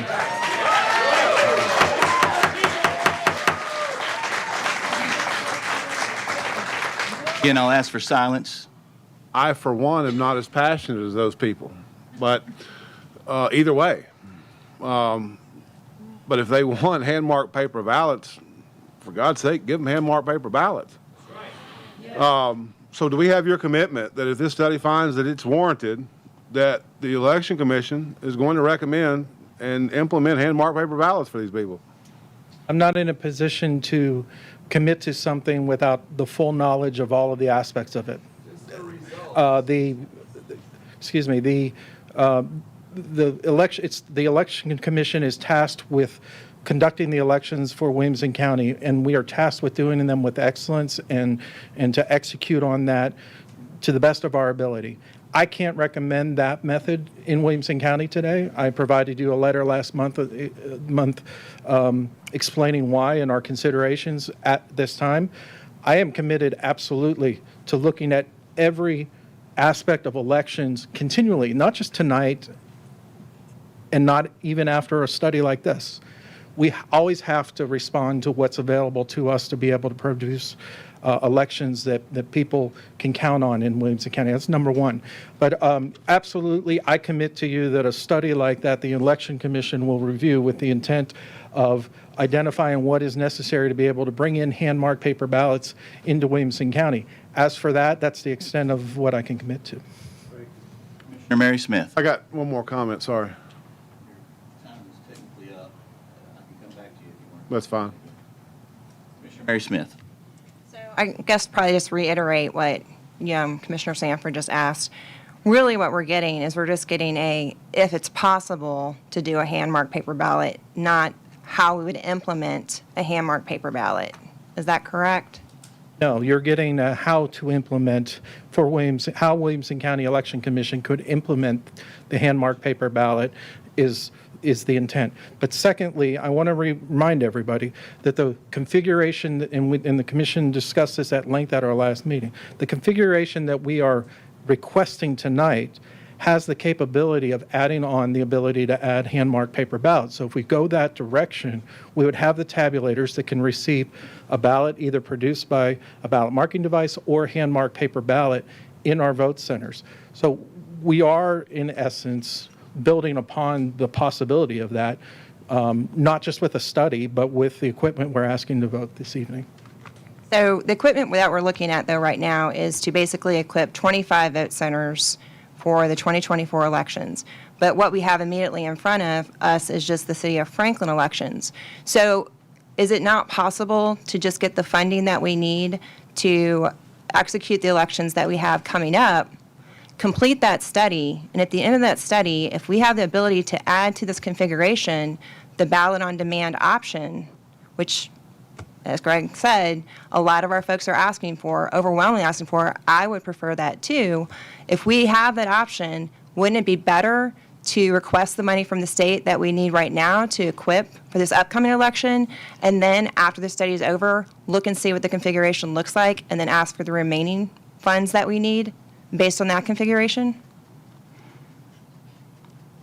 That's certainly a possibility, but the economics of what we have presented to you are that we have a grant funding to replace the ballot marking devices and equipment that we had to replace as of the state's decision. As was mentioned, we had 300 ballot marking devices, but that was whenever we had 45 precincts, not when we had 23 vote centers.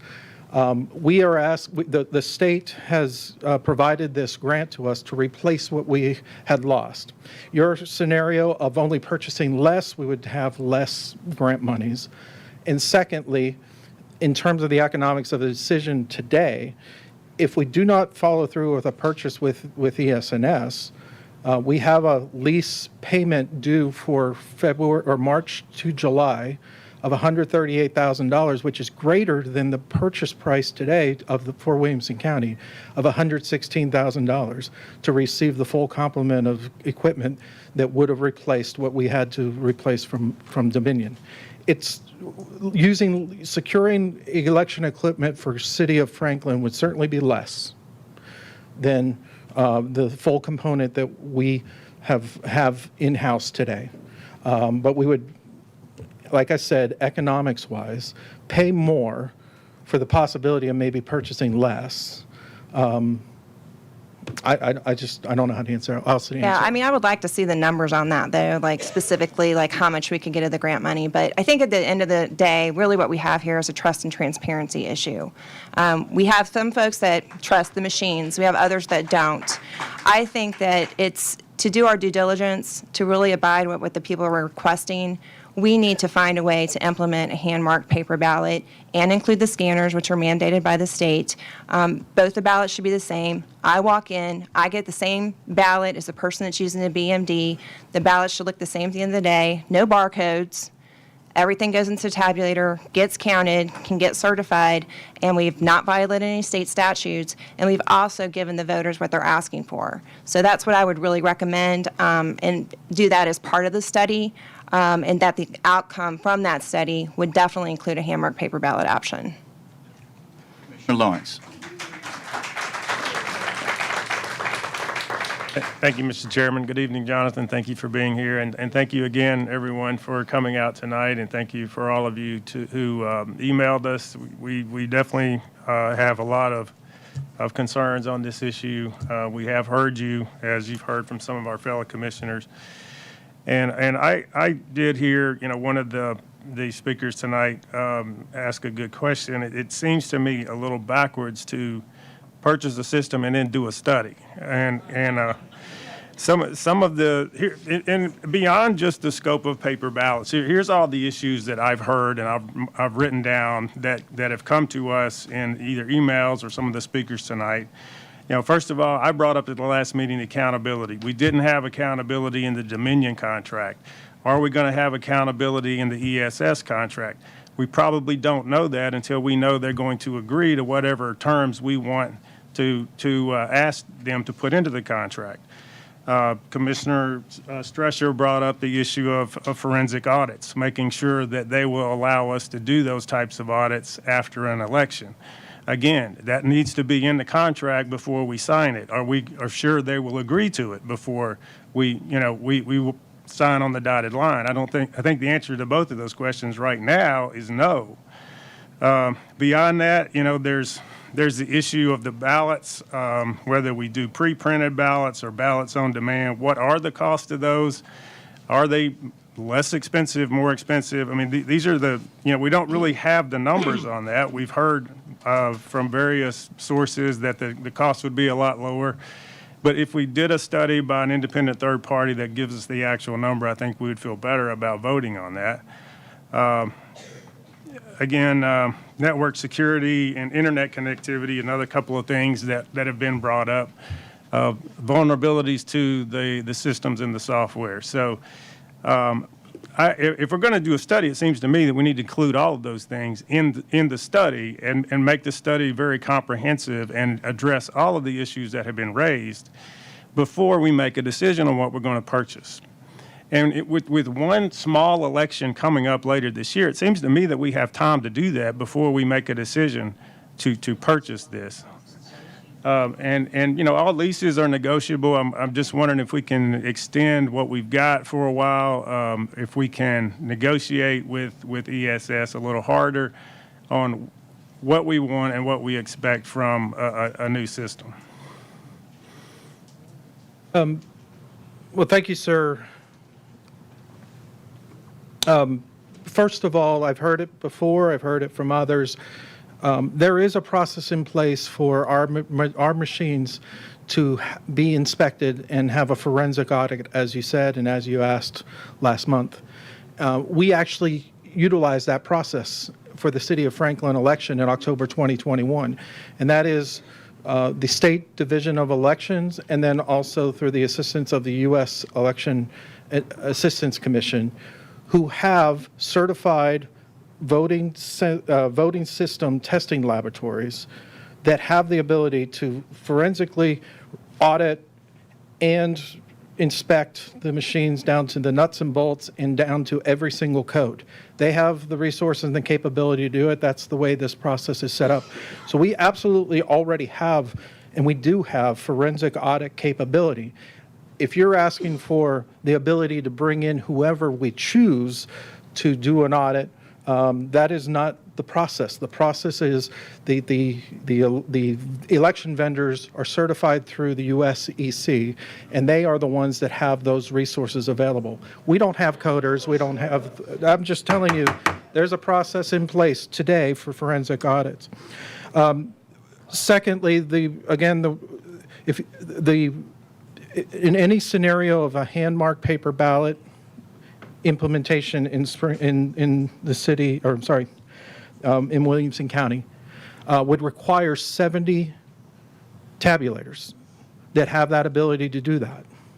And that's in our request. That is our request for purchase. We do agree with you that we need to fully understand the numbers to implement, specifically in Williamson County, hand-marked paper ballots, whether it's an option or the primary voting system here locally. And that's why we're asking for that study to be able to, that feasibility study to completely address several of the questions that have come up here. Lastly, if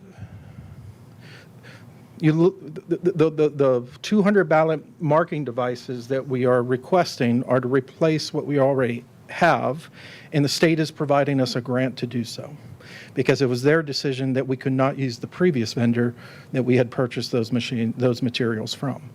I agree with you regarding understanding the numbers. That's why we've come back with a commitment to do the study, as was asked by a number of your commissioners. Commissioner Stresser. First of all, thank you for being here tonight, and I want to thank everybody else for being here. You know, we all share one thing in common, and we do want to see fair elections. We're all concerned about election integrity. At the last meeting, I brought up a question about, do we have a provision in the contract to have an independent auditor with, the software source data, hardware, everything they need to do these inspections unannounced whenever we want them, just to make sure we don't have any issues. And at the last meeting, we learned that our legal counsel had not put that in the contract or proposed that We learned that the Election Commission had not thought about that or proposed that. And, we talked about why that's so important, because it's the only way you can really inspect what you expect. You've got to be able to have this on the tail end.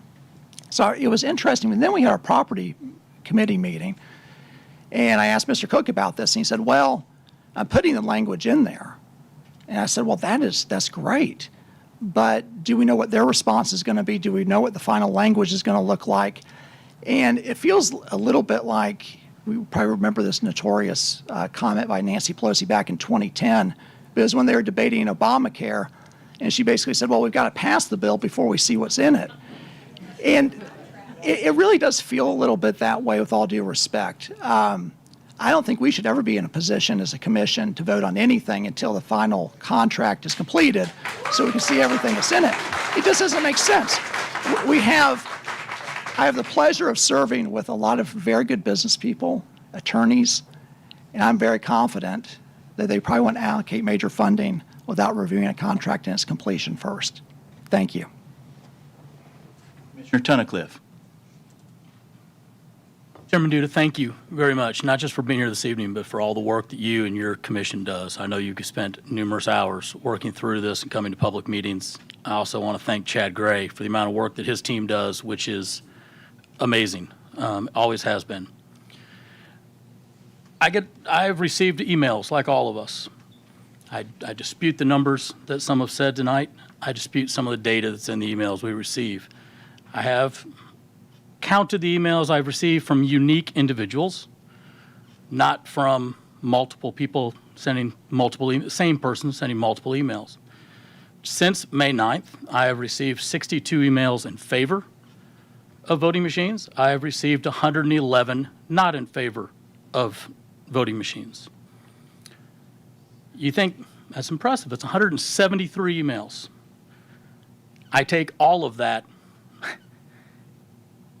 It is 0.092% of registered voters in Williamson County. If I take those that are just against voting machines, it is 0.59%. We're not even at 1%. So when I get emails saying the preponderance of residents, the majority of residents, we don't even have the majority of residents that are in favor and against them. If I take all of them, we're not even at 0.1%. So then I hear in our emails, well, it worked for the Republican convention. By gosh, it'll work here. Well, we had 609 voters at the Republican convention with 19 unreadable votes. My numbers come out to 3.12%. Failure rate.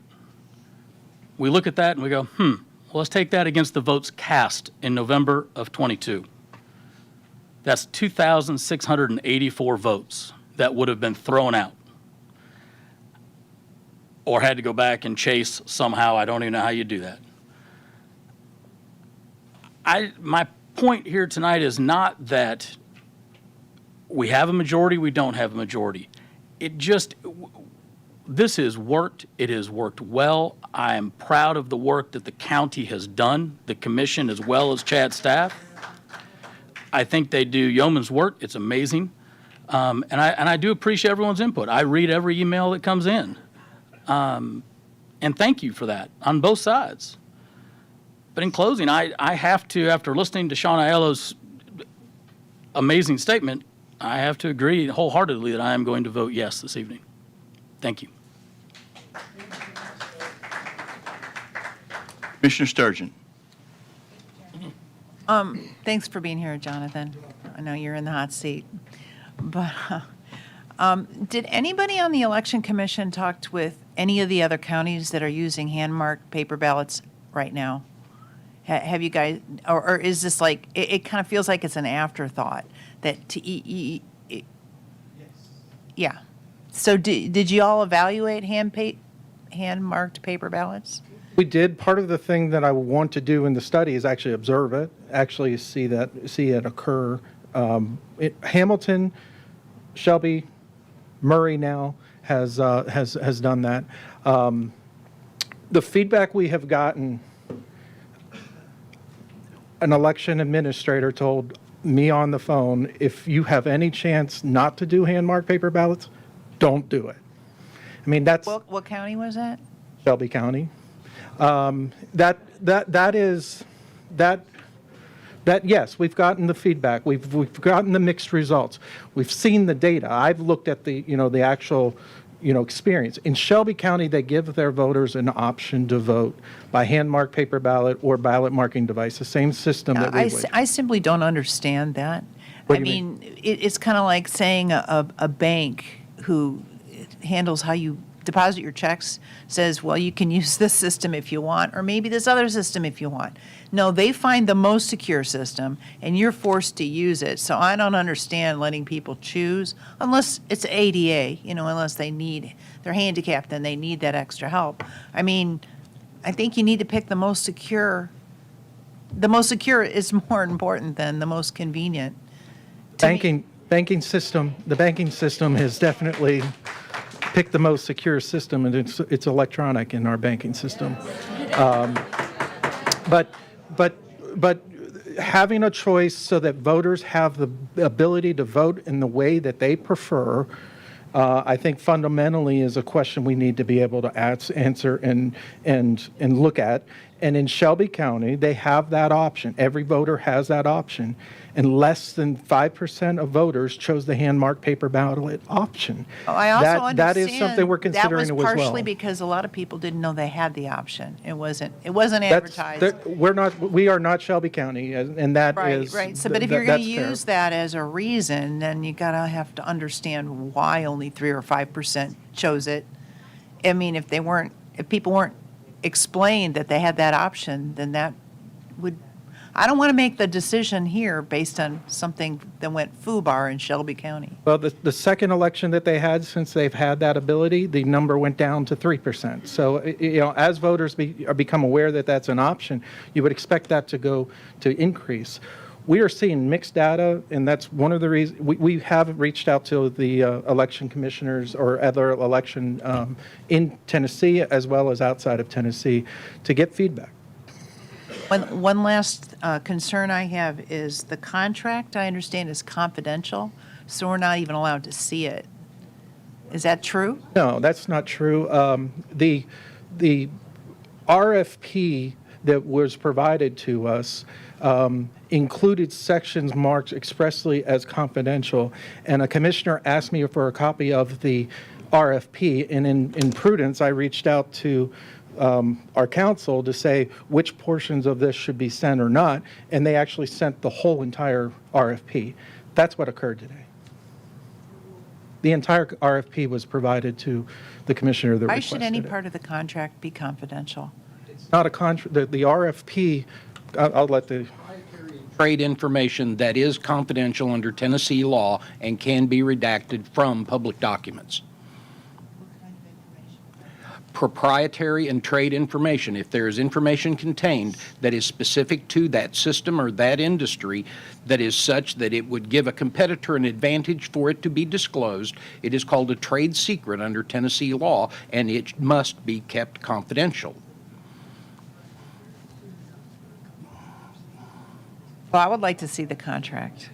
But this isn't the contract that he's talking about. The contract is off a state contract for this, by the way, that will be modified by a writer with Williamson County as we negotiated. Contract's not been entered. Contract's not This is an confidential. authorization to apply for the grant and to execute the necessary documents. The contract has not been negotiated yet. Contract won't be confidential. No, it's a public document. Yes. Yep. Commissioner Hester. Thank you, Mr. Chairman. I would like to say that I received many emails from constituents who said they wish to have machines. Am I speaking before another commissioner has had an opportunity?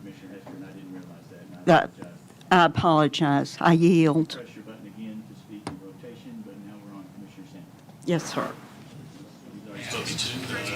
So we are to Matt Williams. Commissioner Matt Williams.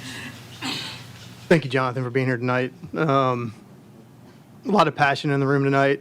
I said this last time. I've not looked at this as a zero-sum game all along. I think there's, really the machines are a tool of convenience, right? They provide accessibility, convenience for people to vote. It allows us to tabulate the results quickly. There's a lot of benefits that come with the machines. At the same time, there's intangibles that come along with hand-marked paper ballots because I think it gives people confidence that you've got non-manipulated machine tally, ballots out there. I believe there's a way to incorporate both of these. What I think what my ask is, and I have no reason to question the election commission. I trust you guys inherently. There's been nothing that's ever come across my perspective to make me think otherwise. What my ask is, and we had a very detailed conversation a couple weeks ago. I think you said I was rivaling Commissioner Torres in some of the details that we were getting into. What my ask is that if we move forward with this and with this consulting firm coming in, that we look not just at hand ballots being incorporated in the process, but I want us to evaluate the full process post-election.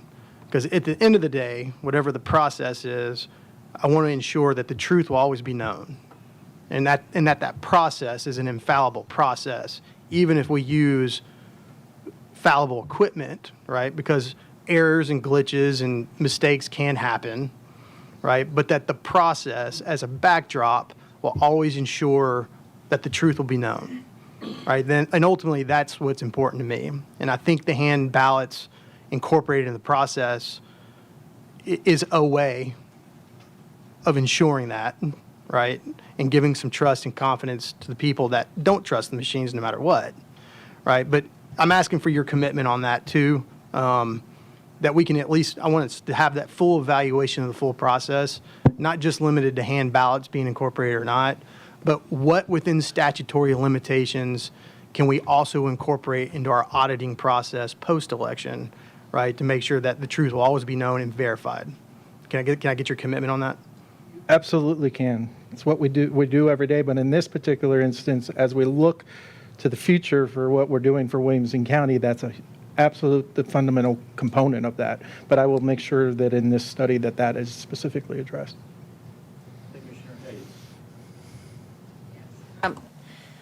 I want to thank again, Jonathan. I know this is not a pleasant place to be in the hot seat, and I appreciate that you're open and standing there and just taking the questions. And thank you to the Election Commission. I know you guys work hard.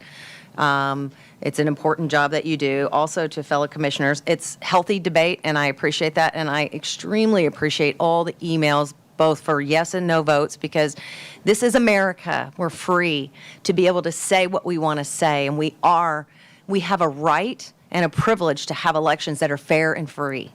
And this is given to us by our founders.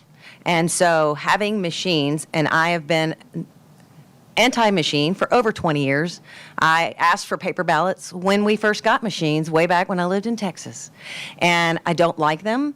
There is ample evidence, and I don't need to reiterate everything that some of the experts have said about how they are hackable and they're fallible. And a paper ballot is hand-marked by my hand with my name on it. And so if there's a problem, I can go back, or you guys can go back and say, hey, the scanner says X, but we have a problem. So let's go back and let's audit those hand-marked ballots. So I'm all about hand-marked ballots. I remember back with the hanging chads. I never had a problem punching my holes back in Gwinnett County in Georgia. Never had a problem with it. But, there are people who do. Hey, it happens. And, nothing is without problems and without maybe issues. But with that said, I want to reiterate some things Commissioner Stresser said, that we can agree to review the contract. And, I think we have a right to look at that contract before we agree and vote on purchasing something. Let's look at, just like Pelosi said, we don't need to vote yes to then see what's in it. I'd rather see what's in it now. And that's just me. And I speak to constituents every single day at my lovely little 95-year-old store, every day. And yes, they ask me because they know I'm known for the elections is a very important issue to me. And all across this county, and I talk to everybody because they come from not just this county but outside, they say, I moved here. We have a lot of those people who've moved here, the refugees, and they're like, I moved here because, God, I thought this was a red county and we could count on honest and free, fair elections. And I'm hearing that, oh my God, we have these machines and we have the Tennessee error with the Dominion machines and on and on. Anyway, won't reiterate. But they want fair and free elections, and they want it to be transparent, and they want hand-marked paper ballots that, again, can be used with a scanner to make the process quick. And if we need to go back, we have my hand-marked vote right there on that piece of paper. You know, I think studying, it's a lot of money for what we already know the truth to be. But if you got to do it, I'd rather know before we make a huge purchase. And I think the state would respect our choice to understand what we need to do and what's fair and right. And at the end of the day, what do our county tax-paying residents want? They want fair and free, honest elections. And I'm sorry, but I'm also married to a cybersecurity expert. And I was standing here in this room in June of 21 when the Election Commission was up on these seats. And we stated, these systems are hackable. There are problems, major problems. And, you know, I mean, it goes without saying, we got to do right by our people at the end of the day. We just have to do right by them. And I count on you to take another look at this respectfully. Thank you. We have others in mind. Our rules dictate that who hasn't spoken yet, and that being Brian Clifford is up next. Commissioner Clifford. Thank you, Chairman. I wanted to thank all the folks that have emailed. Y'all have shed light on some issues that perhaps many of us didn't see, and particularly Mr. Frank Limpus. I've had to sit down and phone calls and appreciate your level of expertise, and I think you're kind of heralded as an expert here. So thank you all for doing that. I think having learned more in what the Election Commission is proposing, I feel like we're in a step in the right direction. And I think having heard Chairman Duda and where he would like to be and where the Election Commission would like to be, it's not a simple switch that we would flick to make it happen. But I think we're going down the right path. But like Commissioner Sanford and Commissioner Williams, I do want to see some commitment to doing that. And some of the language in the resolution gave me a little bit of concern, and I just wanted to offer an amendment to it, if we can entertain that. Particularly the second paragraph after the whereas, the one that begins, and be it further resolved. The language expressed is more like a proclamation as opposed to a resolution. And I wanted to offer the amendment to change the language from endorses the intent of the Election Commission to the County Commission expects the Election Commission to obtain a feasibility study concerning the addition of hand-marked paper ballots and to report that conclusion to the commission. Second. We have a proper motion and a second. I will entertain any questions pertaining to the motion, which is now to remove, endorse, and correct me if I'm wrong here, Commissioner Clifford, endorses the intent and change to expects the Election Commission to obtain a feasibility study concerning the addition of hand-marked ballots and its intent to report the conclusion and to report the conclusion to the full Board of Commissioners. That is the it is the last paragraph, and be it further resolved is where we're making that change if the motion should pass. So that is the motion. Is that correct, Commissioner Clifford? That's correct. Moving the intent language to expectations. It was seconded by Commissioner Smith. Any questions pertaining to the motion, not to the resolution, but to the motion? I've got a hand raised from Jennifer Mason, so we'll start with her. Commissioner Mason. This is more of a legal question for legal counsel. Can we, as the funding body, direct the Election Commission to do anything? Because my understanding is they're an independent operating body. We are just the funding mechanism. So can we legally even direct them as Commissioner Clifford is requesting? I think the language he uses still says expects them to fund that and to report. I do not think it's a direction, and no, I do not believe you have the opportunity to direct the operations of the Election Commission. If I may, and this may be helpful, this new language is consistent with what the Williamson County Election Commission actually voted at our Election Commission meeting. We voted to commit to complete a study and report our findings to the County Commission. Commissioner Aiello. Thank you for that, Commissioner Aiello. Commissioner Hester on the amendment. Thank you, Mr. Chairman. The town of Thompson Station wishes to have a referendum next month on annexation. So can we change this language with this amendment? Is my question. What can we legally do to accommodate the town of Thompson Station and their referendum? That's a question for Mr. Mosley. This would not change the time frame of purchase and/or study in that it just changes the expectation level as to the conducting that study, so this would not impact on the referendum. Any other questions on the amendment? I'm not seeing any. Are we ready to vote on the amendment? Is the amendment loaded?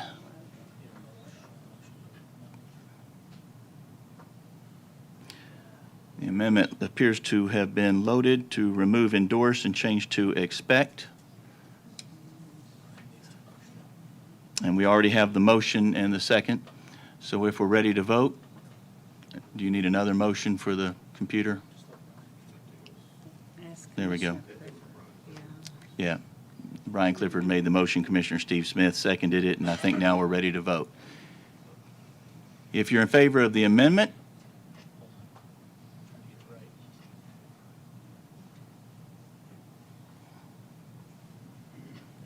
there we go.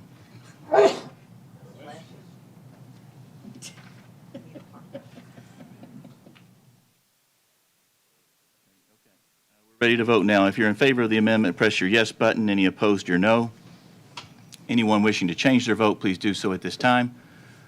Record the vote, please, Mr. Whidbey. 21 yes, 3 no. The amendment passes. We're on to the resolution now as amended. Any questions on the resolution as amended?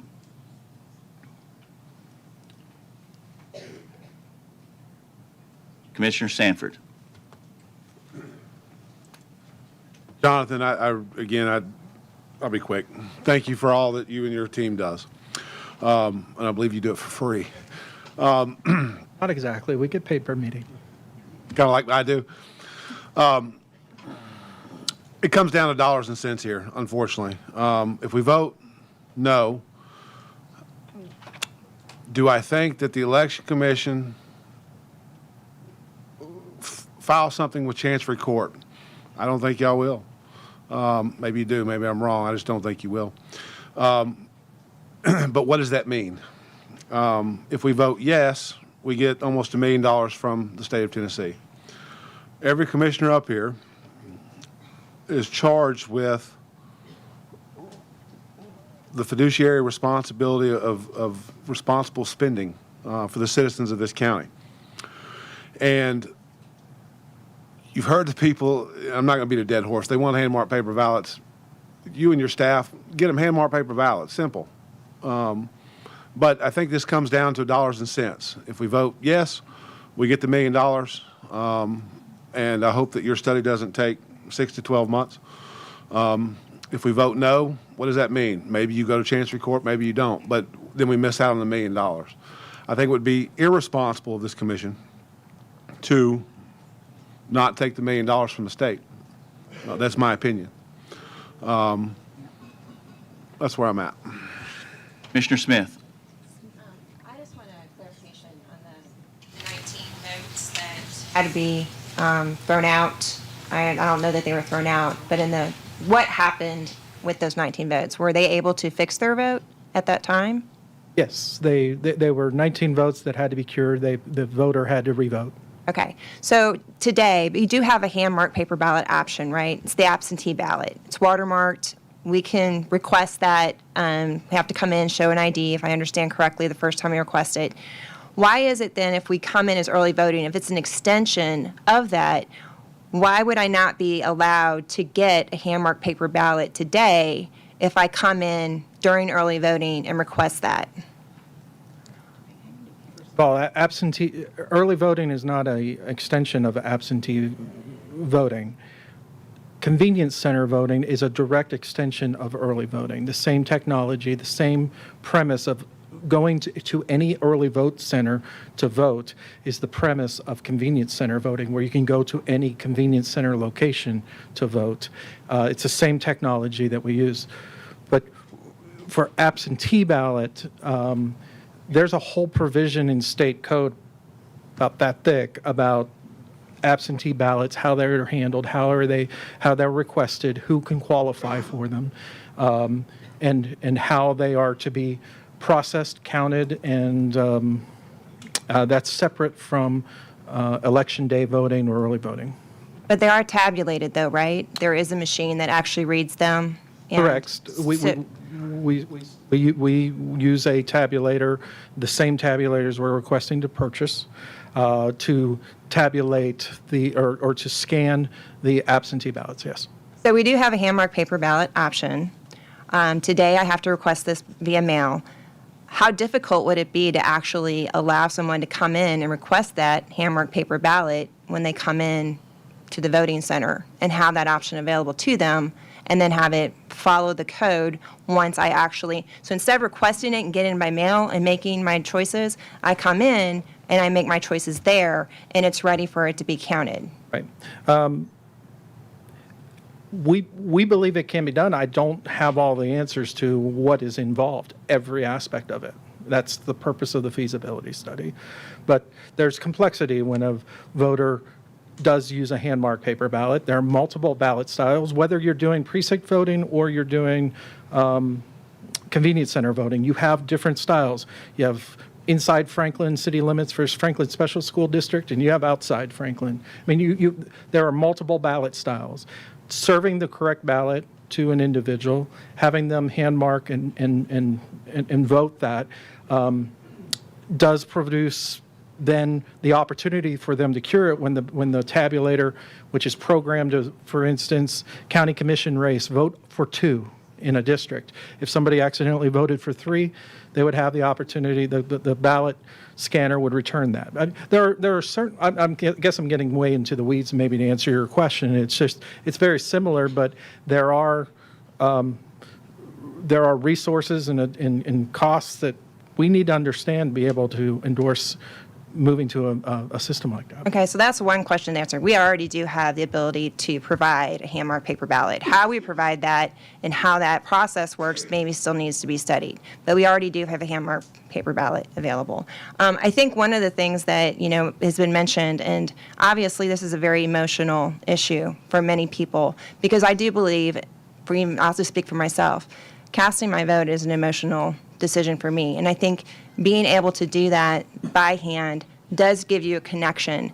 I don't know. I know we have a paper ballot that comes out from the BMDs. I don't know how many people check their ballots before they actually put it in the tabulator, but I am aware that there has been errors found in actually clicking on the BMD yourself and then having that come out. I know people have said it firsthand that they've made one selection, another selection was made for them.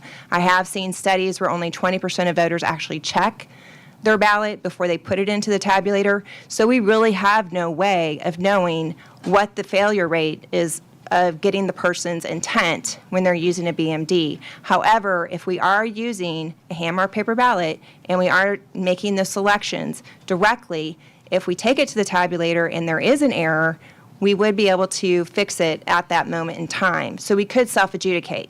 That's not a possibility with the BMD, because once it goes into that tabulator, you just hope that what you selected was actually on that ballot. So I do see the vulnerabilities there, but I trust your election workers. I trust you.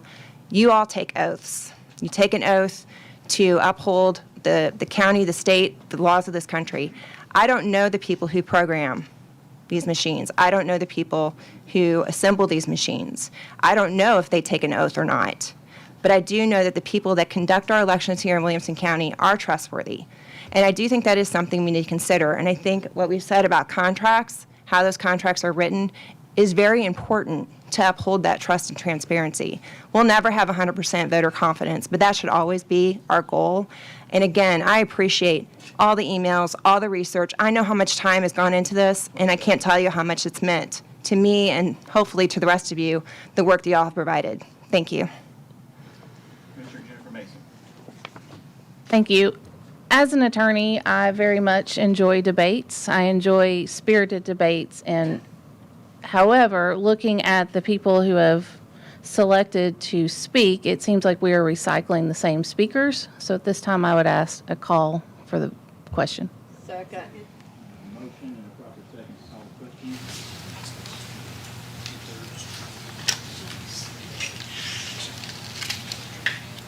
We'll start off with a voice vote. All those in favor of calling the question signify by saying aye. Aye. Any opposed?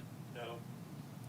Resolution, or the motion passes. The question has been called. So we are at the point of voting for the resolution as amended. Once it gets loaded, if you're in favor, press your yes button. If you're opposed, press your no button. Wait a minute, what are we voting on? The amendment that was? No. We are voting on the resolution as amended. Resolution as amended. Anyone wishing to change their vote, please do so at this time. Record the vote, please, Mr. Whidbey. 16 yes, 8 no. Resolution passes. If it's okay with my fellow commissioners, I'd like to do one more resolution, and then we'll take a short recess. There are people here that came to hear the Juneteenth resolution. If there are no objections to that, we'll go on to that resolution, and then I know we are all in badly need of a recess, so we'll take a short one after this resolution, if that's okay. Seeing no objections, Resolution 623-28. Resolution 623-35, resolution revising Williamson County personnel policies to include the Juneteenth federal and state holiday as a Williamson County government holiday. Proper motion made by Commissioner Mason, seconded by Commissioner Guffey. Human Resources Committee was 1 in favor, 3 against. Explanation, please, Commissioner Morton. Yes, everyone. I'm proud to bring this resolution before this body. This will allow our county employees to join their state and federal counterparts in celebrating Juneteenth as a paid legal holiday. Question from Commissioner Webb. I'll have to abstain due to my position as ARPA accountant on this resolution. Noted. Any other questions? Commissioner Mason.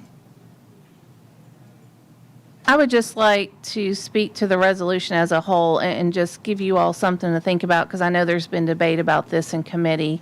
My understanding is that this is a federal holiday, it is a state holiday. And so my line of work, it's a little odd. I work in the courthouse, and so just to kind of give you guys an example, all the circuit court judges and their staff are state employees. All the public defenders are state employees. All the district attorneys are state employees. The clerks are county employees. The general sessions judges are county employees, and juvenile court services is county employees. And so my vote is to vote yes on this resolution, simply because it is very difficult, especially in government offices, to have state and county holidays not coincide. Because if this resolution were to fail, for example, come Monday, the courthouse would be open, but there would be no circuit judges. There would be private attorneys, but there would be no public defenders or prosecutors, but there would be clerks, and it'd be a very odd set of working conditions. And so I want you all to think about that, or I would urge you to think about that when making this decision, simply because it's already a federal and state holiday. Coinciding with a county holiday would make government functions much smoother. Thank you. Commissioner Hayes.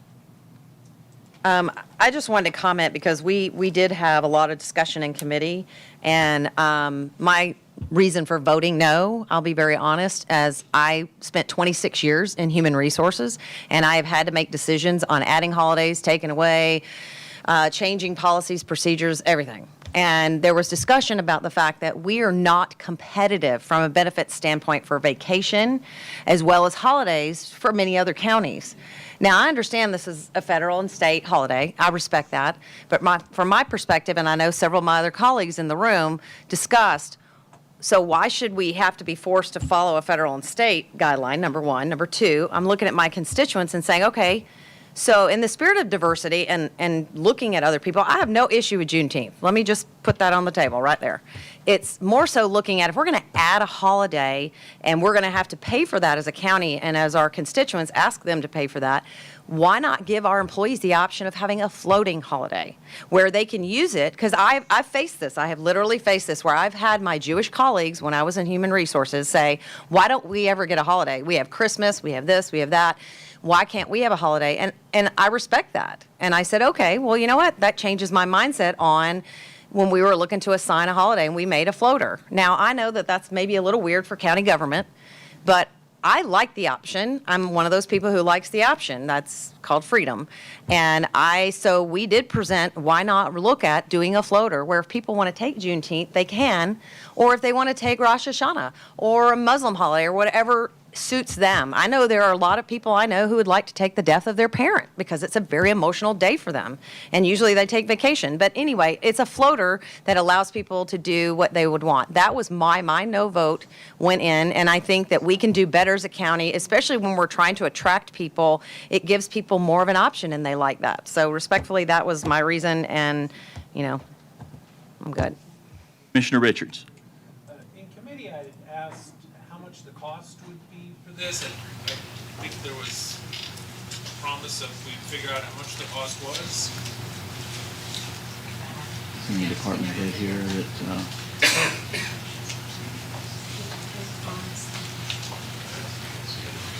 Ms. Riley's coming up.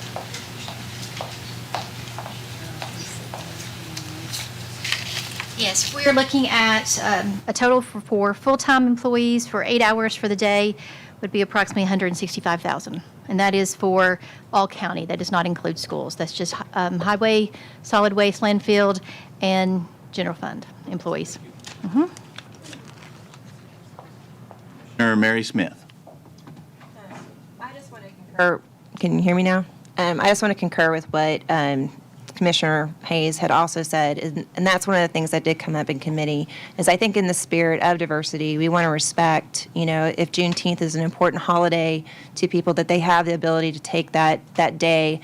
But if there's another day that is of importance to them, that they would also have the ability to do that. I think because of the timing of it, the fact that Juneteenth is coming up next week, I think that this is something we'll have to further look into because I wouldn't want to penalize somebody who does want to take this holiday, who does want to, take that day to, remember or dedicate it.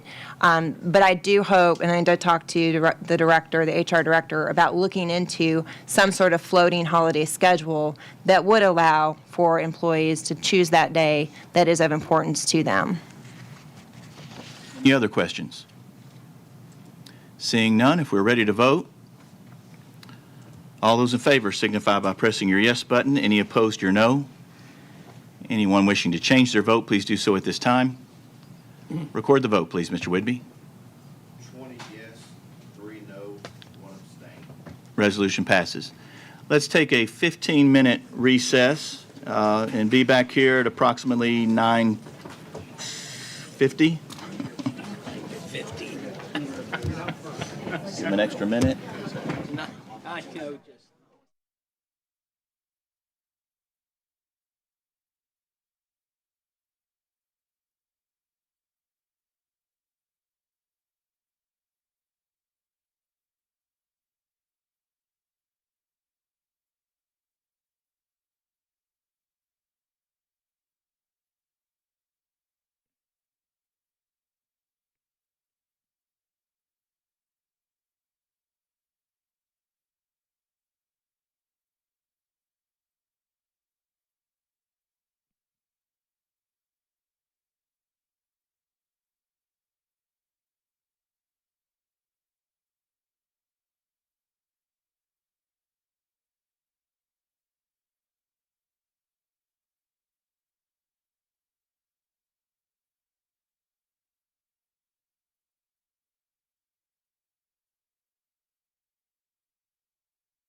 And try to reconvene here, get out at a somewhat decent hour. Yeah, it's right here on this. Okay. If you want to go ahead and load it. And then I'll use this too, which should be plugged in. Yeah, okay, so it's on that. To not have problems, is it okay if I just copy it over? yeah. Which one is it? This one here, okay. Just so I don't have to worry about. Yeah, that's perfect. I'm gonna paste it here. All right. So this way, if Put it up. You can go ahead and start it. Make it big. Let me make sure this works when you get to the.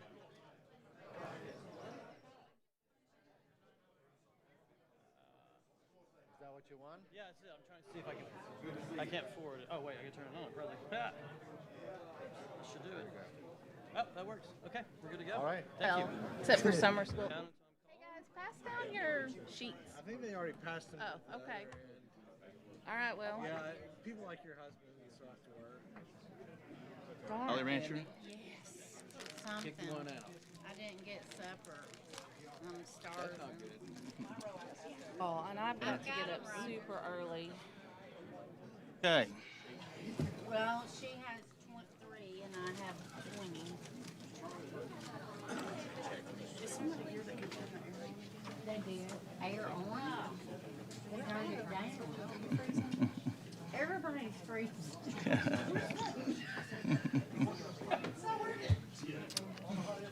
Okay. My screen's not on.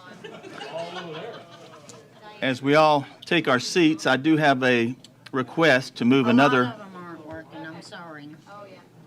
to move another resolution up to the front. We do have some people here that came to hear the In-N-Out Burger resolution, that being Resolution 62329. Any objections to moving that one now up to the front of our agenda? That would be number 62329. That's the resolution to approve a pilot payment in lieu of taxes program for In-N-Out Burger. Seeing no objections, we'll go ahead and read that one next. All right, Resolution 62329, resolution to approve a pilot payment in lieu of taxes program for In-N-Out Burger as requested by the Industrial Development Board of Williamson County. Proper motion made by Commissioner Steve Smith, seconded by Commissioner Megan Guffey. Budget Committee was 3-4, 1 against. Tax Study Committee was 3-4, 2 against. Explanation, please, Commissioner Mason. This resolution is to enter into an agreement with In-N-Out regarding the building of their headquarters here in Williamson County. It does not pertain to any of the retail establishments. It is a 10-year agreement or up to, I believe it's 1.9 million. I think roughly 1.6 of this works out to be county funds over 10 years or sooner. So it cannot exceed 10 years, cannot exceed the 1.6 roughly county amount, which means that they could meet that within 5, 6, 7 years, or they could go 10 years and not meet it. I think when we talked about it in tax study, if it were to go all 10 years, it'd come out to about $160,000 a year. I believe there's a presentation by Matt Largen, who I would ask to come and present. Another thing that we did talk about at tax study has to do with the type of land, and maybe the mayor can speak to that a little bit more, but where they're building and the tax structure that's currently there versus the tax structure we would get with the headquarters. So without, or with your permission, I would ask Mr. Largen to come and present to us. About called him Your Honor. Thank you, Mr. Chairman. Thank you, Commissioners. Appreciate you giving me a few minutes to talk through not just this project, but just why we do incentives in the first part. So let me kind of start 10 years ago. 10 years ago, Nolensville Chamber, Brentwood Cool Springs Chamber, Franklin Williams County Chamber, and the Department of Economic Development, which was underneath the Williamson County government that I was a part of, came together to unify, to really create a single path to engagement for businesses to engage and get to know each other in the county. They didn't have to write 3 checks, didn't have to go to 3 different meetings. It was a chance for them to really unify and do business across the county. And our team takes it very seriously that we're still part of the Williamson County team, and it's an honor for us to be able to represent the county in projects like the In-N-Out Eastern Territory office. Williamson Inc.'s two sides of the house, the Chamber of Commerce, Office of Economic Development. The Chamber of Commerce is dealing mainly with small business. We have 1,400 members, excuse me, about 90% of those between 1 and 10 employees. And we're really focused on doing things to help companies when it comes to meeting other people, networking, and getting a chance to really learn from their peers. This is a photo from a First Friday event we have every First Friday that's a small business toolkit workshop. But what I'm going to talk about tonight is the economic development side specifically. So based on the agreement we have with the county, we focus on these things. We focus on education, workforce development, entrepreneurship, business retention expansion, and business recruitment. Because of time tonight, I want to go and talk specifically about the business recruitment side, which is what we're here to talk about tonight. So from a business recruitment standpoint, these are some of the companies that actually have their headquarters in Williamson County. And every one of these companies have received incentive package in the past from Williamson County government. So the number one target sector for us is headquarters, regional, national, international headquarters. And there's a few reasons why. First of all, it's career opportunities. The kind of jobs that these create are opportunities for people to come and have a career in Williamson County. They can start in the mailroom at Mars, work their way up to CEO of Nissan without ever having to leave Williamson County. This is really important because people don't have to go to Charlotte or Chicago or Atlanta to have a career. They can have a career right here with the kind of jobs we recruit and bring into the county. Next, it's about decision makers in our community. And decision makers in our community can help guide philanthropy that benefits our nonprofits in Williamson County. Also, headquarters are a hedge against uncertainty, especially the economic diversity inside of those headquarters. We have automotive, we have healthcare, consumer goods. When one of those sectors takes a hit, the other sector can kind of pull it up. And this is really important too with headquarters because typically it's the last location a company closes if they're having to make some downsizings when there's some challenges in the economy. And next, and this is probably the most important thing to me, it's the impact on small business. This has been really great for me to see, being somewhat new in the chamber world. 21% of all management jobs across the entire state are based right here in Williamson County, 1 out of 5. And we account for only 3% of the state's population. In fact, coming out of the pandemic, we had the 5th highest number of net physical business establishments storefront than we did at the start of the pandemic. And there's an absolute connection between the high salaries from these headquarter jobs and the fact that people have more income to spend on small business in Williamson County. There's a direct connection between business recruitment and small business success in Williamson County. So when we talk about criteria for incentives, we look at jobs, we look at salaries, we look at capital investment, we look at community fit and company brand that I'll talk about later, and it's focused on new property coming onto the tax roll that I'll address as well. We're known for being on the very selective end of the spectrum when it comes to offering economic incentives. We never abate tax dollars dedicated to the schools. I remember County Mayor Anderson had a conversation with the Nissan CEO and asked him point blank, how important is public education to you? And he said, very important. And Roger said, good, you understand we won't take that money from the schools and give to you. He said, yeah, I totally get it. And that's been the case ever since. We only offer abatements connected to space connected to new construction, never taking property off the tax roll. And it's important for this group to know that a lot of companies do come and ask for incentives, and very few deals are actually brought forward. In fact, we've only done 10 pilot deals in the history of Williamson County. And look, I know there are people have some negative perceptions of economic incentives. I get it. Corporate welfare, picking winners and losers, I totally understand it. In fact, we have these kind of conversations in our office all the time.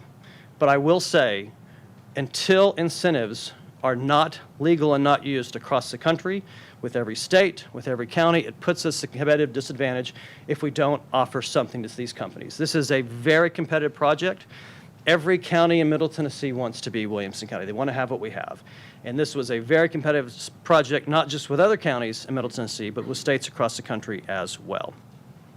So let me talk about this specifically before I turn it over to someone from In-N-Out who can give some more color commentary. This is the first expansion east of Texas. It's their Eastern Territory office, not their corporate headquarters, but certainly they have headquarter functions in this office. It's a $125 million capital investment. It's 277 minimum jobs created. Some of those will be relocations, but a lot of those will be filled here locally. And the average salary is approaching $92,000. From a timeline standpoint, they're expected to close on the land by the end of next month. Construction begins in late 2024. The first on-site restaurant opens. There will actually be a restaurant on the site with their headquarter office, and the completion of the office is in 2026. There was a tremendous amount of excitement during the announcement back in January. I was just talking to a colleague of mine from TVA who was involved with this project as well, and the press that was generated was nothing for this, was dwarfs anything else that's been really in Tennessee in the last 5 years. This is a great headline. The governor at the announcement, that's Lindsay Snyder. She is the current CEO. She's the granddaughter of the founder. It's still a family-owned company with her husband, Sean. Great project. Probably my favorite thing that came out of this, though, was what my colleague said from the Chattanooga Chamber. This was a post on LinkedIn. I love Chattanooga, but yesterday I got a little envious of Middle Tennessee, and now it looks like my route back from Nashville may have to change a bit. And for my friends, the Tennessee Department of Economic and Community Development, Blue Oval City is cool and all, but this might be Tennessee's biggest economic development win of the decade. Couldn't agree more with Charles. This is a timeline of the project. So Project Lilat, the company named the project, they sent a request for information back in April of 2022. In May 2022, we signed a non-disclosure agreement with a $100,000 penalty for breaching confidentiality. Confidentiality is very important to these companies we work with because they want to be the ones that actually convey this information to their employees when they ultimately make that decision on where to locate or relocate. In December, our team member Elizabeth McCreary, our head of economic development, the Commissioner for Economic Development Stuart McWhorter, and Governor Lee actually went out to California to visit executives. In April, the Industrial Development Board approved the incentive resolution. In May, the announced incentive package went before Franklin BOMA work session. It goes before BOMA again tomorrow night. And the tax study, as you heard earlier, approved the resolution.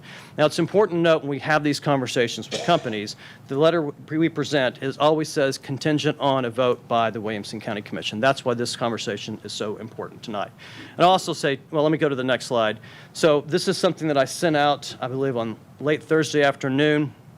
And this is really the most important thing, I think, for the conversation tonight. This lays out the details of the actual incentive agreement. So you can see it's 10 years. You can see the market value of the building, the assessed value, the county tax rate, the non-school, the school portion, and finally the county abatement, and then the county collection. It's really important to note that right now the land that this is on is generating $235 annually. With this agreement, it will start to generate $219,000 annually at $2.3 million over the 10-year period. And the forgiveness for the abatement is that 1.6. 10 years is typically what we have done in the past for different companies, for different deals, and that's what allows us to remain competitive with our competition. I mentioned this earlier as I finished this presentation. I wanted to talk about community fit and company brand. I think that's incredibly important for these companies we get a chance to work with. So In-N-Out Burger is an iconic American brand, and it's also a great place to work. They've been ranked consistently as one of the best places in the country to work. This is a ranking from Glassdoor that ranks them 10th in the country this year, and I love the quote that they use. The company will always take care of its associates, even through tough times economically. I also think this is important, too. I think you think about a company and a community fit and a brand, In-N-Out is very upfront about their conservative Christian values. And in fact, if you've been to an In-N-Out, you've seen the bottom of their cups or some of their packaging, they have Bible verses on those. This is an incredibly important part of who this company is. And next, I think this is critical too. If you think about, it's not just the company, it's the foundations that the company supports. In fact, Lindsay and her husband started the Slave to Nothing Foundation a few years ago to focus on human trafficking and substance abuse. These are two issues incredibly important to Lindsay and her husband, Sean. So as I finish the presentation and turn it over to someone from In-N-Out who can provide some commentary, let me just finally say, these jobs and this company represents opportunity. It represents opportunity for your constituents, for our friends, our families, our neighbor. Probably the simplest and best definition of economic development I've ever heard is helping to create prosperity for those you care about. And this next example is very illustrative of exactly what I'm talking about. This is a text that was sent to me by a friend last fall. Hello, big news. I gave my 2 weeks notice, 2 weeks in Mitsubishi yesterday, and we'll start a new position at CKE, Hardee's and Carl's Jr. on November 7th. CKE made me an offer I couldn't refuse. This is a friend of mine who grew up here, who was educated here, went off to college, was working in D.C., and came back for this career, and now she was able to advance in her career through CKE. two companies that did not have a presence here 10 years ago. That's why these companies matter. It's the opportunities they bring for people to come back, for your kids, for your grandkids, for your constituents. That's why these are so important to the fabric of Williamson County moving forward. So I'll take questions in a few minutes, but it's now my pleasure, if you're okay, to introduce Mike Abate. He's the VP of Real Estate for In-N-Out. He's going to provide some other commentary about the project. Mike? Good evening, Commissioners. I promise to be brief. You all have been sitting here a long time tonight. I'm not going to take too much of your time. Matt did a really nice job of explaining, the structure of what we're talking about tonight. I just wanted to provide just a quick context that we are so excited about your consideration this evening, as well as the future that we hold here in our hearts for our growth as a company to come east of what was the eastern boundary in Texas, to be locating ourselves within Williamson County was something that was very important to us for a lot of reasons, but mostly because of the beauty of the location and the wonderful surroundings that we have. In addition, we got to work with our property owner the parcel we're buying. Mr. Preston's been wonderful to deal with. I think he's here this evening. Right, Aubrey? Were we wonderful to deal with? Thank you so much. So, no, we're planning on an Eastern Territory office that will be in excess of 100,000 square feet at full build out, and we're going to have a restaurant nearby on the same property. And that was important to us because the folks that are working there are allowed to come and eat at our restaurant, free of charge every day if they wanted to. I'm not sure that's good, super healthy, but it's just part of our company values. And I want to also stress that from a corporate lens, we are a family-run business. Lindsay is the fully blooded grandchild of Harry and Esther Snyder, who founded our company. This is our 75th year. We celebrate on October 22nd. We will celebrate 75 years of business. And I'm telling you that a 10-year commitment to us is a moment in time. We will be here successful, being good citizens, good community members, for generations to come, and we're super excited about that eventuality. So thank you for your consideration this evening, and happy to answer any questions along with Matt. Questions for either Matt Largent or the representatives here from In-N-Out? Is there anybody? Commissioner Hester. Hello and welcome. Thank you for your presentation. How many stories will this building be? Will it be over 2? 3 total. 3 total? What will the height of that be? The overall height, it will be whatever code allows. We're not asking for any kind of variance. I believe it's something like 42 feet. I think I don't have my architectural team here, so I can't answer that, but it'll be pursuant to code. This is in my area, in my district. Could we ask that possibly you consider the lighting not be directed at the residential neighborhood, please?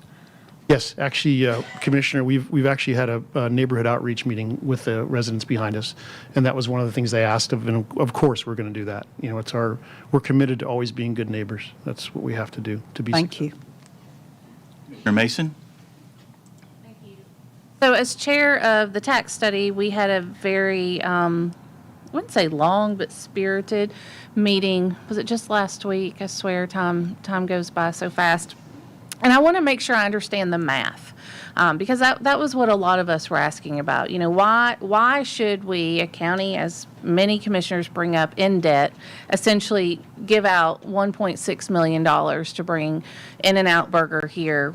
Why aren't you all just happy to come? And so I looked at the math. So essentially, if I understand correctly, and Matt, I think I heard you say that currently the parcel that they're looking at generates $235 a year in taxes. Is that correct? So over 10 years, we made less than in 10 years, we'll make less than $2,500 on that property as a county in tax revenue.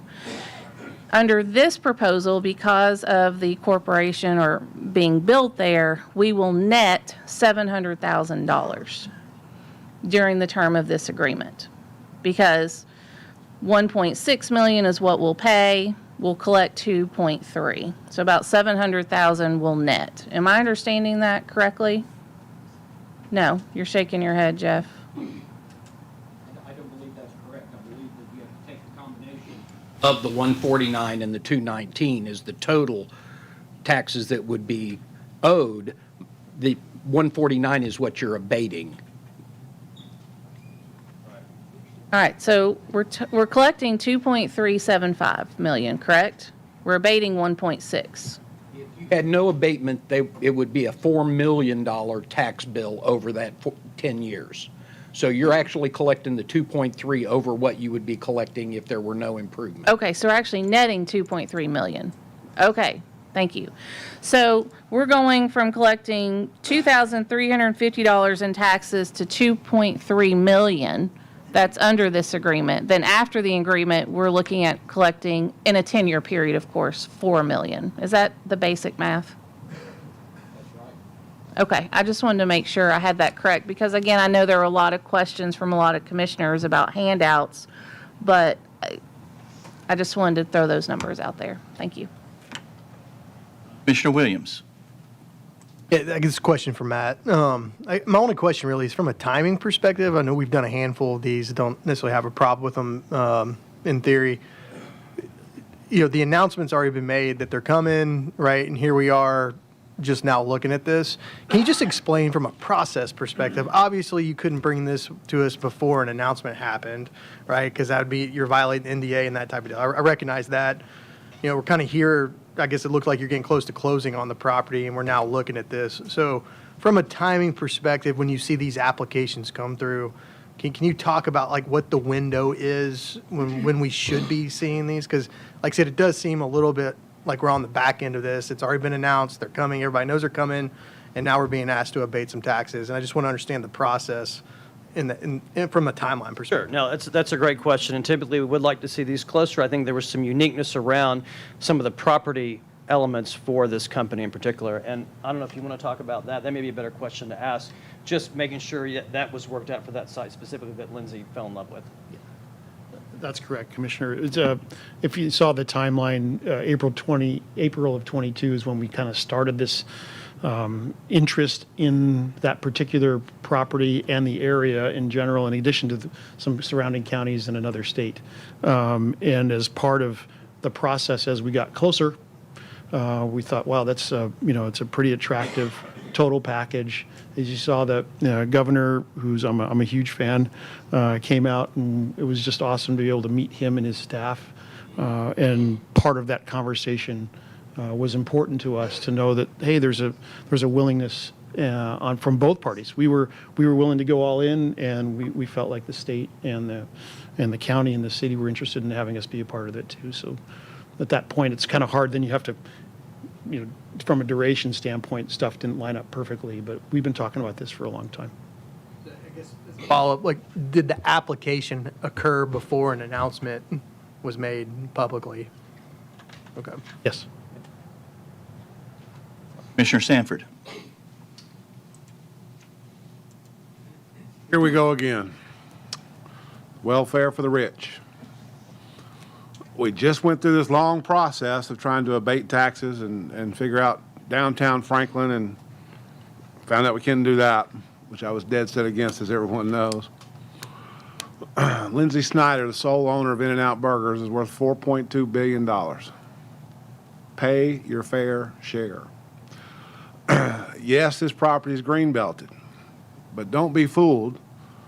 Mr. Preston will sell this property to somebody else if it's not them. The population is going to double. The property will be sold to somebody else. The attorney referenced last time we were here in the Budget Committee meeting, alluded to the fact that they might go somewhere else if this isn't passed. Rutherford County, it's not Williamson County. We'd love to have y'all here. But I can tell you from my citizens in District 5, I can't speak for the other half of District 5, this county's $1 billion of debt. You people, Lindsay is rich. Pay your fair share. The handouts have to stop, in my opinion. And it's gotten to the point where, to me, this is asinine. The deal was made long ago, and then you want the county commission to come support it after the fact, after the deal was made. I understand with the NDAs and that sort of thing that you couldn't come to us right when you decided to come here. I get all that. I think the process is flawed. But as for me in District 5, and my people, pay your fair share, folks. This county can't afford to give you an abatement. You got the money. Lindsay's got the money for sure. She can write a struggle check. She can get us out of debt, too. That's all I got to say. Thank you, Mr. Chairman. Actually, just a comment and a question. I'll start with a question. On the table that we're looking at, you've got the county tax rate fixed at 1.83, but there's no guarantee that's going to happen. And so therefore, the math then becomes a little wonky in terms of the abatement side, because if that rate goes up, as assessed value goes up, then the abatement value would go up. So the amount of money that we're committing to by voting yes actually has the potential to go up. No, it's actually capped at that 1.6 million. How is it capped if the county tax rate is variable? Because the maximum abatement under the agreement would be 1.6 million. If the rate goes up, the abatement would go up, but the term would be shortened by the abatement going up. So you may only hit 7 years of abatement, but So essentially, more than 1.6. So it essentially would accelerate potentially, so it could go to 5 years or 6 years in terms of instead of 10. Several of these have capped out earlier than the 10-year period. Okay, thanks for the clarification. Comment, I've struggled with this. I'm a small business owner here. I think about 8 months ago, we had a room full of downtown Franklin business owners asking us to abate their taxes, and we listened to their stories. We were told by the state that it was unconstitutional because we have as I understand it, I'm not an attorney, but our tax law says that we apply our taxes equally to everybody. The exception, obviously, is that we have this, I won't call it a loophole, but a window that creates incentives for businesses. Spent a lot of money last week in Ogden, Utah at one of your restaurants with my family of 5. It was excellent. I'm excited about y'all being here. But just on its face, I'm very worried about the message it sends to current small businesses that we had to say no to. So I can't support this tonight. Thank you. Commissioner Hester. Thank you, Mr. Chairman. I'm sorry, Ms. Hester, I'm sorry. I did it again. You've already spoken. I've got to go to a commissioner who hasn't spoken yet, and that would be Commissioner Mary Smith. So I noticed that you said for like 10 years we've been doing this incentives. Do we have any idea the amount of taxes we've abated over the last 10 years, what the total would be for the folks that we've done this before? I don't have it off the top of my head, but yes, and we have that number. Okay.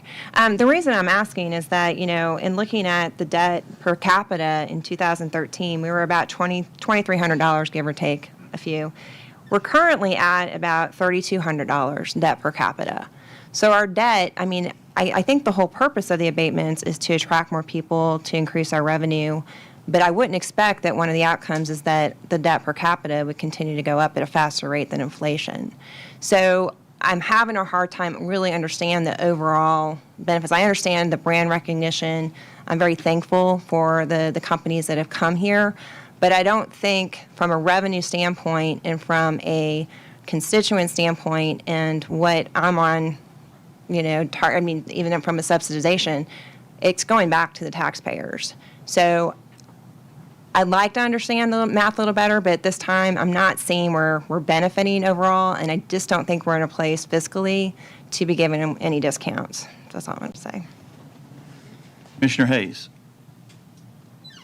I'd like to with Commissioner Smith, and looking at my constituents and hearing the comments about some of the property tax increases and other taxes and, inflation that they're already struggling with. And then we have a very nice jail and juvenile justice center we're going to have to pay for very soon, and it's a very high price tag.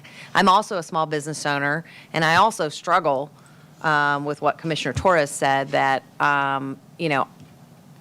we have to look these people in the eyes and we have to face them at reelection and say, hey, we agreed to do this. And it just, I don't know, it's hard to swallow. It's hard to say, okay, well, this very large firm or very large company, we're going to abate 1.6 million, but yet small businesses continue to get beaten. And I know I've tried to expand my business as a very small business out in the country, and I've been denied access to permits and approvals to expand my business from the county. So, it's like, I don't know. It's difficult. And then to look at a $91.7 thousand average salary, we hear a lot that people can't afford to live here. And honestly, $91,000 is going to be very difficult for somebody to buy a house and live here in Williamson that works. And that's only the median. So I struggle with this too. And then downtown Franklin, the fact that we couldn't abate these small businesses and help them keep what makes this wonderful town so scenic and beautiful and a tourist attraction, which also does benefit my small business. It's difficult for me to vote yes on it and to have to face my constituents out in D1. So I'm sorry. Commissioner Stresser. Obviously, we've spent a good amount of time looking at the tax implication of what we're looking at with all this, which I understand that's really the resolution we have in front of us. But I'd like to get a better feel. So, you kind of look at this and just take a step back, take a bigger picture view on this whole thing. So the proposal is basically abate 1.6 million in taxes. What kind of economic impact are we looking at for the broader community? I know we looked at number of employees, salaries and all that, but typically when you look at projects like this, there's also some standard ways of looking at overall economic value for a community. I think that's something as we're looking at the whole pieces of the puzzle here. If you guys have anything to comment on that, That was actually emailed to you, Ken. Yeah. It's the cost versus benefit analysis for payment in lieu of tax. Good. Sorry. You all should have received the cost versus benefit analysis for a pilot program. It's the document that looks like this. It has some numbers dealing with the number of new jobs, average salary or hourly wage, hours, income that's derived from the new jobs and their impact on the community. And this is a form analysis that's required by the Comptroller's Office for every pilot project.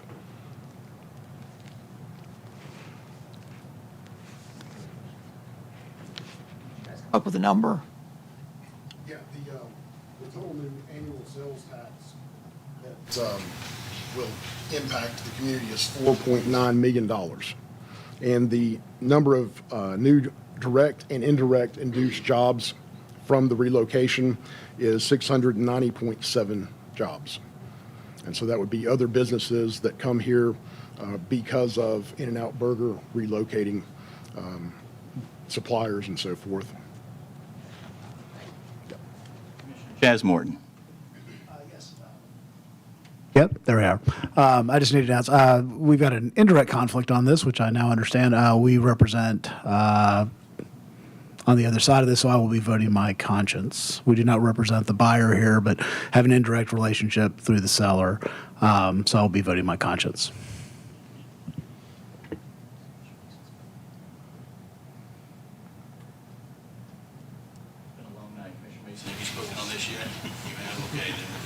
Esther? Oh, I'm sorry, Tunnicliffe just punched in, so he gets first gives. Aren't I lucky? My question really comes down to the mayor. Sorry, Rogers, to do that to you. This board, and I'll say why I have a challenge with this. When I served on the committee years ago when we approved Schneider Electric, in that meeting, I had a challenge with us finding out about this after the fact.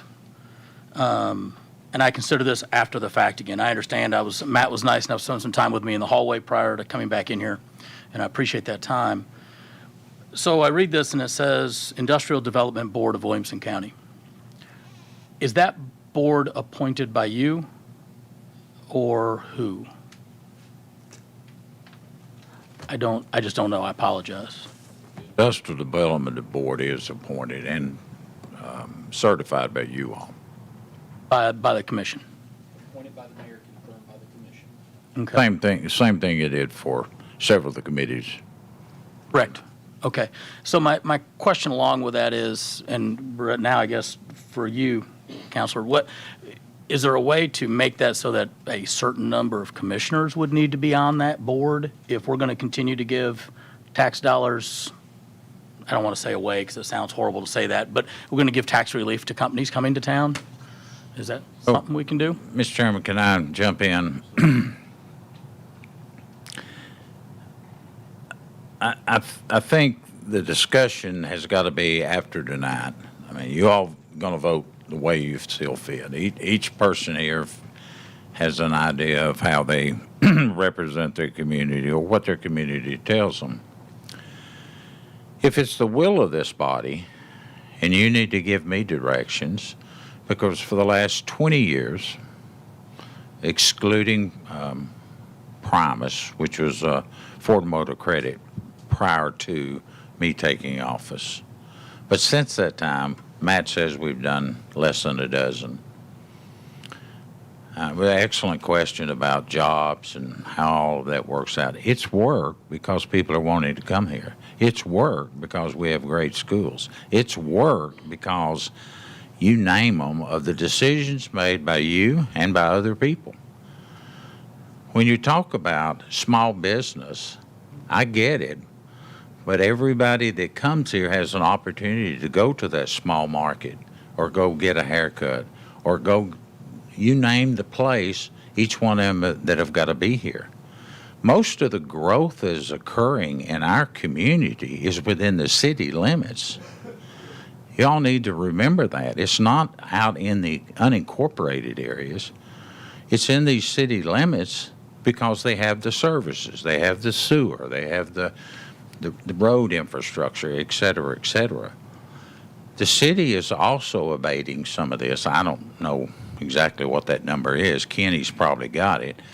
But it falls within the city limits of Franklin down on Pagesville Road. I don't look at it any other different than a businessman that I am. They're paying X. We're getting part of that back for them being here, bringing those jobs. It's about jobs to me. It always has been. But tonight, after you vote, if however this turns out, you need to give us direction, staff, Matt, and when companies come to town, there's got to be a different process. If you don't want them here, then we'll tell them that. I happen to want these folks. I happen to think they bring a lot of good jobs. I do disagree with some of the comments that I made here. They are paying their fair share. They are paying their fair share. We're just helping them through the laws of the state of Tennessee, just like we fill out our taxes. I don't want to pay taxes, so I go to my CPA and I say, figure this out, I don't have to pay as much taxes. And that's what they're using the laws that the state of Tennessee has under a pilot program or any of these other programs to take advantage to come to our community. Now, that's a little harsh for me to stand up here and say, but if y'all don't want them, just tell me. And when Matt and his team call me, hey, we got XYZ coming here, nope, you're going to have to go before the commission first. But please remember, it's competitive. Please remember they will go to other communities. I'm sorry, they will go to other communities when it's a competitive situation. And we've got lots of jobs. We're the lowest unemployment this month, I think. But other communities will love to have this opportunity. And you don't have to like what I'm saying. I'm just saying for 10 times we've done this in 20 years. That's it. Is that what you said? 10 times. That's it. Want a direction, and that's hence why I asked the question I asked of council, is what is the process we need to do to try and get commissioners on that board, rather than no one that has a fiduciary responsibility to the county? That was my question.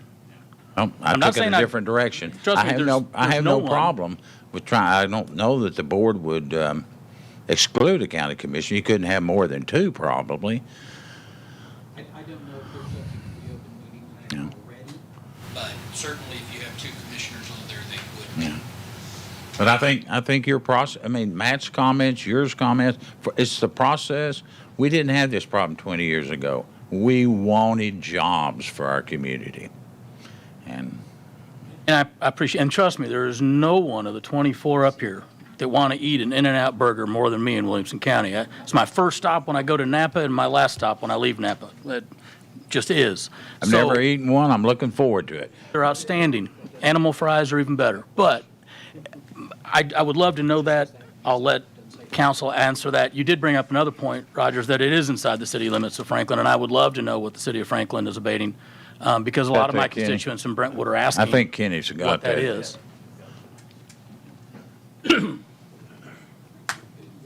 Abating $287,000. Over 10 years? Over 10 years. Okay. Yeah, it's the same percentage, 40.5%. Thank you. Their tax rate is also lower. Smith is the next up who hasn't spoken yet. Commissioner Steve Smith. Thank you, Mr. Chairman. Having been involved in all 10 of those over the last 20 years, I can say that they have been successful. They've brought incredible businesses to Franklin that have benefited the whole community. And if we had not done that, we wouldn't have the tax base that we have now. And project out 10 years, this project will have that same kind of impact on the tax base that we have then. And in the meantime, the taxes that they do pay will go to the schools, which is very important to us and something that, with all the other things, we have to fund as well. So I totally support this. Because he hasn't spoken yet, Commissioner Paul Webb. Thank you, Mr. Chairman.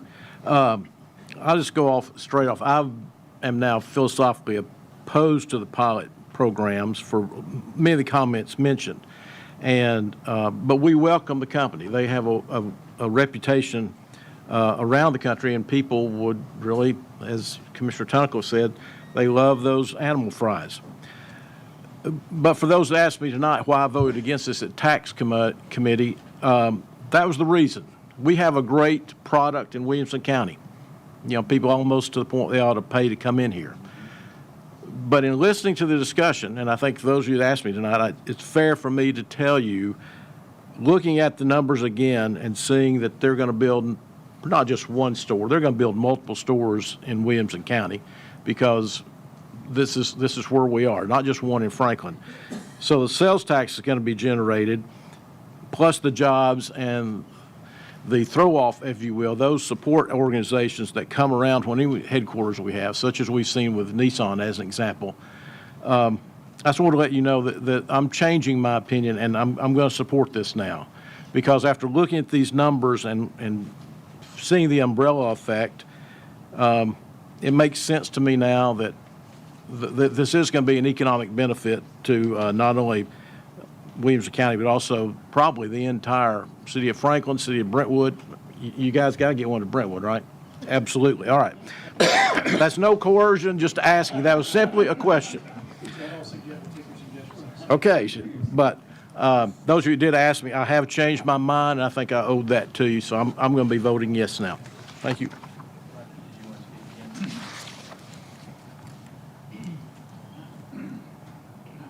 I'd be philosophical if I didn't. I mean, I'd be just wrong if I didn't say this. Matt alluded to it. Our tax base is 188. We take a nickel off of the convenience service. Why? Because they're not in unincorporated areas, so we don't charge taxes for Franklin. So it's 183.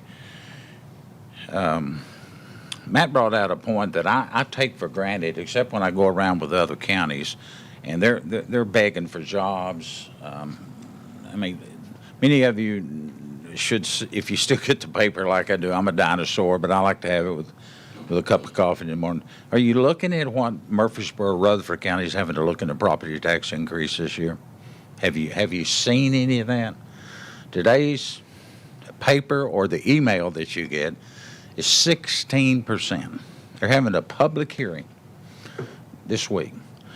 Look at some of the other counties that do not have what you all have provided in this leadership. I don't disagree with arguments and discussion so long as we don't take it personal. But Matt brought up with the gentleman that was here with Nissan, the president of this big corporation. Now, he's not there anymore. When we asked him about schools, he saw the value of what we were doing. Do you know, as far as I know, across this state, we're the only county that says you can't have our golden goose dollars. That's schools. From the day I became a county commissioner and became the mayor, I have never changed that philosophy. Now, we'll beat Jason up behind the doors. You all will beat him on the front steps. But he came in with a budget this year. He did. He delivered exactly what we told him he had to do. Now, it was nip and tuck because the state still didn't send us the dollars now. And look at an article just recently. We're the second largest entity, municipal, counties are called municipal also, that sends money back to the state of Tennessee that doesn't get it near of it back. You know what the highest one is? Is Davidson County. And we're the only county that sends millions of dollars and we never get it back. So we just keep massaging numbers, coming up with the different fees. There was a gentleman, and many of you were sitting here, we put that educational impact fee. That was not popular. It was crucifying, but we took it on the streets, we took it to the people and said, let us do it. We really haven't raised taxes, folks, in a long time. And we did a couple of years ago, I think a nickel, Diane? You remember those numbers? Judy, you're the, 7 cents. We did 7 cents. And you heard Phoebe's numbers tonight, $162 million in educational impact fees. That's to every new person that moved in here that was sitting in the audience that's out there in your district. They're paying that. So we don't give our dollars away. Jason, the school board, we may disagree with them. When it comes down to dollars and cents, you are the ones that do it. And these folks have agreed to it too. They didn't ask one question. Not one question. I implore you to look at what our conversation needs to be in the future. However you vote tonight, I'll be back. And if you don't want to do these deals, this is not about anything but just jobs, future jobs for your children and my children in good schools, and paying for that in a way that we can all live. Sorry, it took more than that. But it's a passionate thing with me. It's about jobs, folks. Next up, he removed Landrum. Were you okay? Then we've got who hasn't spoken yet. Next up would be Brian Clifford. Chairman, my wife tells me that when my kids graduate and they get jobs, if they don't get jobs here, they don't live here, we're going to follow them in an RV. I said on the campaign trail, one of my goals is to make this community so good they don't want to leave it. And I think good quality jobs helps keep our folks here, gives opportunities to our kids, our grandkids. You know, these opportunities are few and far between. And I have worked economic development at the state level for many years now, more years than I thought I would be at the state, even doing rural development and building economic models with economists, and the benefits from companies this size, bringing a headquarters to our community is huge.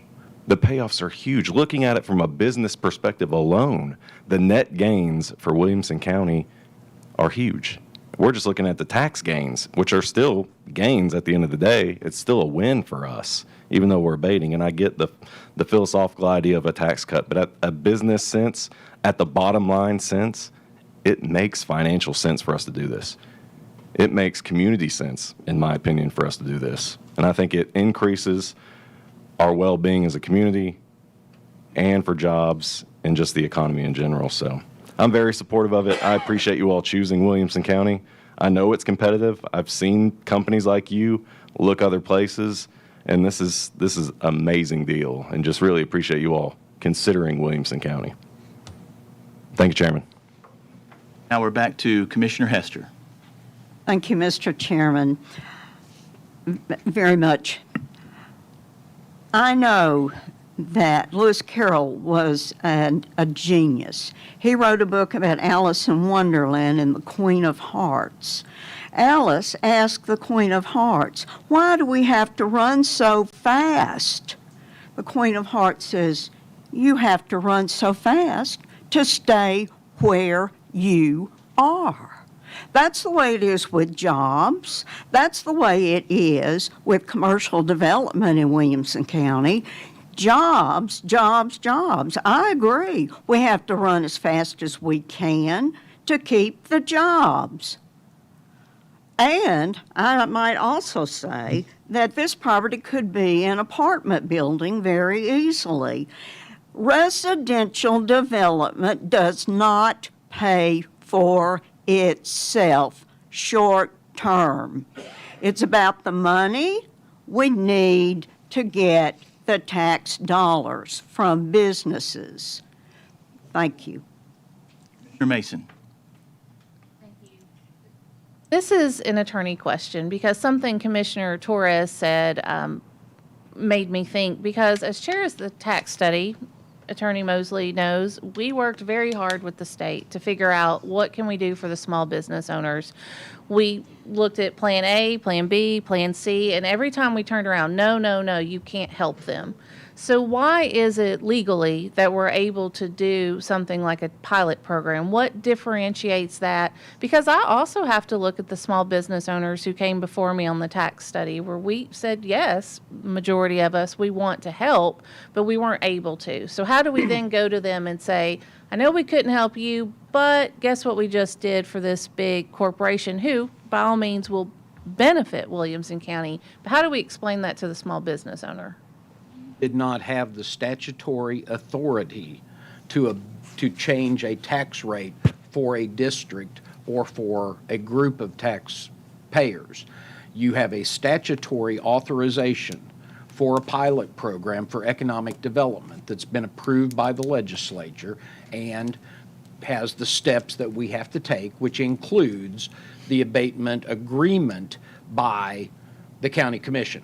That structure, that process, quite honestly, does not contemplate the county commission being involved in the negotiation of the deal going forward.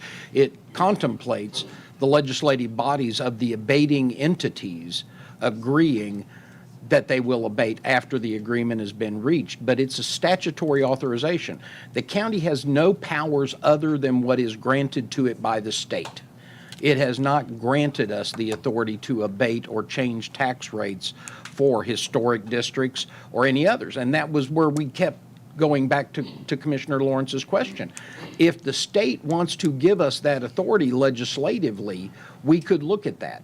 They have not, and we were told by a legislative delegation it was unlikely to be able to do that. The comptroller added the constitutionality argument, that it would still be a distinction in the rate that was not authorized. This is not a distinction of the rate. The property is still taxed at the same rate. We are allowed to abate it by a legislative authority for certain economic models. You can also abate property in blighted areas. Now, that doesn't apply to Williamson County, but that's another statutory authorization for abatements. But economic development is one specific, and that's the authority that we're going under. So we, as a commission tonight, are picking and choosing between small business owners in downtown Franklin and larger corporations. We're simply playing within the statutes and the rules that are given to us. And this is a tool that we have in our toolbox that we did not have when talking and deciding what to do with those small business owners. Am I understanding that correctly? All right, thank you. Any other questions? Seeing none, if we're ready to vote,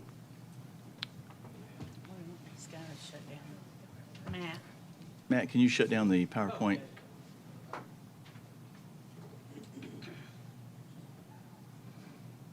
Let's see, you got to pull back up the. There you go. Okay. If you're in favor of Resolution 62329, press your yes button. Any opposed, your no. Anyone wishing to change their vote, please do so at this time. Record the vote, please, Mr. Whidbey. 17 yes, 6 no, 1 abstain. Resolution passes. I want to thank the In-N-Out Burger representatives for staying so late. Appreciate you being here. And I want to thank all department heads for staying so late, because we are now, believe it or not, on resolution number 1 under appropriations.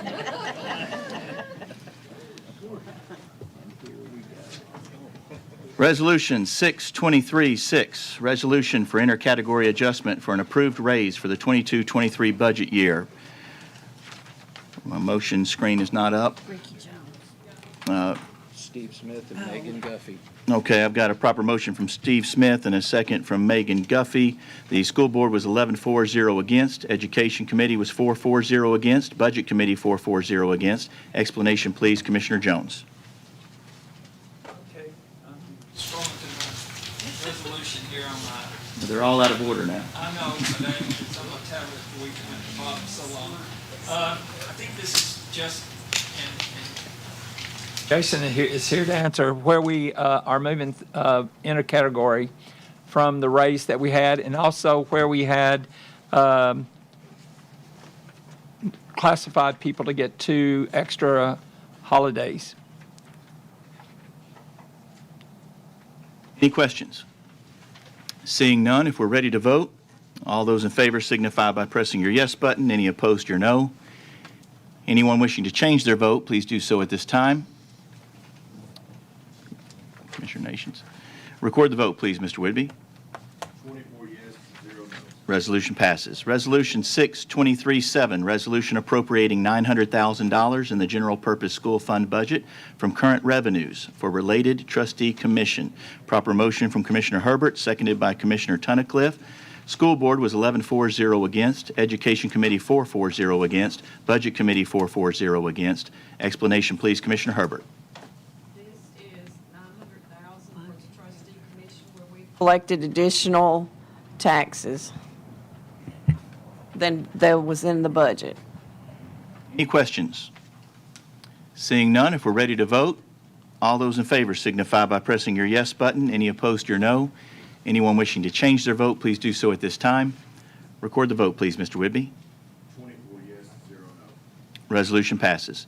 Resolution 623-8, resolution appropriating $625,000 in the 22-23 general purpose school operating budget for liability, workers' comp, and property insurance claims. Proper motion made by Commissioner Jones, seconded by Commissioner Tunnicliffe. The school board was 11-4-0 against. Education committee 4-4-0 against. Budget committee 4-4-0 against. Explanation, please, Commissioner Jones. This is $625,000 that with claims to date, we need to increase this because of claims that are projected. Questions? Seeing none, if you're ready to vote, all those in favor signify by pressing your yes button. Any opposed, your no. Anyone wishing to change their vote, please do so at this time. Record the vote, please, Mr. Whidbey. 24 yes, 0 no. Resolution passes. Resolution 623-9, resolution amending the 22-23 general purpose school budget by $580,000 for additional fuel expenses. Proper motion made by Commissioner Ricky Jones, seconded by Commissioner Megan Guffey. School Board was 11-4, 0 against. Education Committee, 4-4, 0 against. Budget Committee, 4-4, 0 against. Explanation, please, Commissioner Jones. This is needed with the price of fuel going up over the last 6 months. Questions? Seeing none, if you're ready to vote, all those in favor signify by pressing your yes button. Any opposed, your no. Anyone wishing to change their vote, please do so at this time. Commissioner Clifford. Record the vote, please, Mr. Whidbey.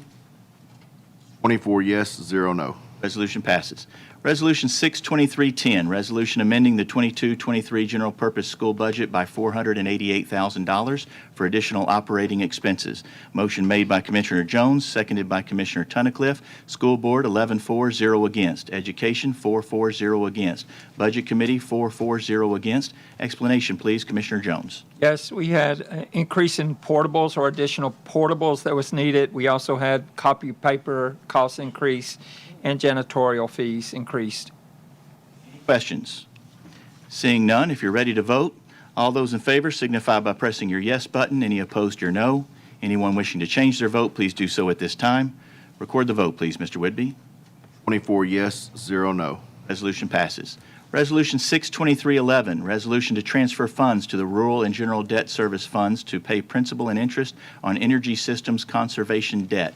Proper motion made by Commissioner Jones, seconded by Commissioner Tunnicliffe. School Board was 11-4, 0 against. Education Committee 4-4, 0 against. Budget Committee 4-4, 0 against. Explanation, please, Commissioner Jones. This is the agreement that we have with the energy companies, and this is to help pay the debt and the debt service. Any questions? Seeing none, if you're ready to vote, all those in favor signify by pressing your yes button. Any opposed, your no. Anyone wishing to change their vote, please do so at this time. Record the vote, please, Mr. Whidbey. 24 yes, 0 no. Passes. Resolution 62312, resolution amending the 22-23 general purpose school budget by $300,000 for additional special education expenses. Proper motion made by Commissioner Jones, seconded by Commissioner Torres. School Board was 11-4, 0 against. Education Committee 4-4, 0 against. Budget Committee 4-4, 0 against. Explanation, please, Commissioner Jones. This is student support services. There's a need to provide a psychological support and also some contracted services. Any questions? Seeing none, if you're ready to vote, all those in favor signify by pressing your yes button. Any opposed, your no. Anyone wishing to change their vote, please do so at this time. Record the vote, please, Mr. Whidbey. 24 yes, 0 no. Resolution passes. Resolution 62313, resolution amending the 22-23 general purpose school budget by $725,000 for additional special education expenses. Proper motion made by Commissioner Jones, seconded by Commissioner Tunnicliffe. School Board was 11-4, 0 against. Education Committee 4-4, 0 against. Budget Committee 4-4, 0 against. Explanation, please, Commissioner Jones. Yes, student support services saw an increase in the amount of legal fees needed in special education. Any questions? Seeing none, if you're ready to vote, all those in favor signify by pressing your yes button. Any opposed, your no. Anyone wishing to change their vote, please do so at this time. Record the vote, please, Mr. Whidbey. 24 yes, 0 no. Resolution passes. Resolution 62314, resolution amending the 22-23 extended school program fund by $107,350 for additional expenditures from existing funds. Proper motion made by Commissioner Jones, seconded by Commissioner Tunnicliffe. School Board was 11-4, 0 against. Education Committee was 4-4, 0 against. Budget Committee was 4-4, 0 against. Explanation, please, Commissioner Jones. Yes, this is a mid-year raise that will come out of this extended school program. It'll come from their funds. Questions? Seeing none, if you're ready to vote, if you're in favor, press your yes button. Any opposed, your no. Anyone wishing to change their vote, please do so at this time. Record the vote, please, Mr. Whidbey. 24 yes, 0 no. Resolution passes. Resolution 62315, resolution amending the 22-23 Central Cafeteria Fund budget by $660,925 for additional expenditures from existing funds. Motion made by Commissioner Webb, seconded by Commissioner Tunnicliff. School Board was 11-4, 0 against. Education Committee 4-4, 0 against. Budget Committee 4-4, 0 against. Explanation, please, Commissioner Jones. This is just like the last resolution, except it's coming out of the Central Cafeteria Fund. Questions? Seeing none, if you're ready to vote, all those in favor signify by pressing your yes button. Any opposed, your no. Anyone wishing to change their vote, please do so at this time. Record the vote, please, Mr. Whitby. 24 yes, 0 no. Resolution passes. Resolution 62316, resolution amending the 22-23 Highway Department budget and appropriating up to $450,572.51 for paving expenses on Greenbrier Road. Revenues to come from state aid program. Motion made by Commissioner Paul Webb, seconded by Commissioner Steve Smith. Highway Commission was 4-4, 0 against. Budget Committee 4-4, 0 against. Explanation, please, Commissioner Webb. As you can see, this is funds from the state street aid fund to pay for the Greenbrier Road. Greg Boyle is here if anyone has any specific questions. Any questions? Commissioner Hayes. My constituents just wanted to say a big thank you. It looks really nice. That's it. Any other questions? Seeing none, if we're ready to vote, if you're in favor, signify by pressing your yes button. Any opposed, your no. Anyone wishing to change their vote, please do so at this time. Record the vote, please, Mr. Whitby. 24 yes, 0 no. Resolution passes. Resolution 62317, resolution appropriating and amending the 22-23 excess risk insurance in the county general fund totaling $314,847.16. Revenues to come from insurance recoveries and unappropriated county general fund balance. Proper motion made by Commissioner Mary Smith, seconded by Commissioner Drew Torres. Budget Committee was 4-4, 0 against. Explanation, please, Commissioner Herbert. This is where the insurance claims have exceeded the budgeted amount. Any questions? Seeing none, if you're in favor, press your yes button. Any opposed, your no. Anyone wishing to change their vote, please do so at this time. Commissioner Stresser. Record the vote, please, Mr. Whitby. 24 yes, 0 no. Passes. Resolution 62318, resolution appropriating and amending the 22-23 Community Development Department budget by $12,000 to provide for the expense of certain reserve fees charged in association with the collection of the educational impact fee, the adequate facilities tax, adequate schools facility tax, and other miscellaneous fees. Revenues to come from unappropriated county general fund balance. Proper motion made by Commissioner Herbert, seconded by Commissioner Steve Smith. Budget Committee was 4-4, 0 against. Explanation, please, Commissioner Herbert. The vendor requires a cash reserve until the fees are processed, and this is to replenish those cash reserve. Any questions? Seeing none, if we're ready to vote, if you're in favor, signify by pressing your yes button. Any opposed, your no. Anyone wishing to change their vote, please do so at this time. Commissioner Landrum, there we go. Record the vote, please, Mr. Whitby. Yes, 0 no. Resolution passes.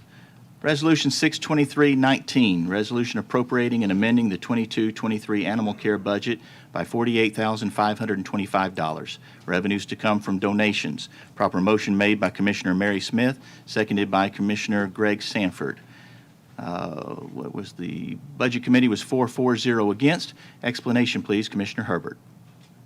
Actually, I think it's mine. I'm sorry, you're right. Commissioner Stresser, I apologize. Just donations from Petco Love, friends and staff of General Helper, and Petco grant funds. Stresser, any questions? Commissioner Mason? Just wanted to say, obviously, anytime we get a donation, it's very special, especially for any of our organizations. But I would just like to point out that, again, in honor of General Helper, there was a donation made for her for the animal control to purchase a memorial bench for people to enjoy while they're walking their dogs and hopefully adopting dogs. So I just want to say thank you to everybody who donated to that. Questions or comments? Seeing none, if you're ready to vote, All those in favor signify by pressing your yes button. Any opposed, your no. Anyone wishing to change their vote, please do so at this time. Record the vote, please, Mr. Whitby. 24 yes, 0 no. Passes. Resolution 62320, resolution amending the 22-23 Public Defender's budget by transfer of funds collected through a fee for the cost of judicial services for indigent defendants in the amount of $3,500. Funds to come from revenue. Motion made by Commissioner Herbert, seconded by Commissioner Tunnicliffe.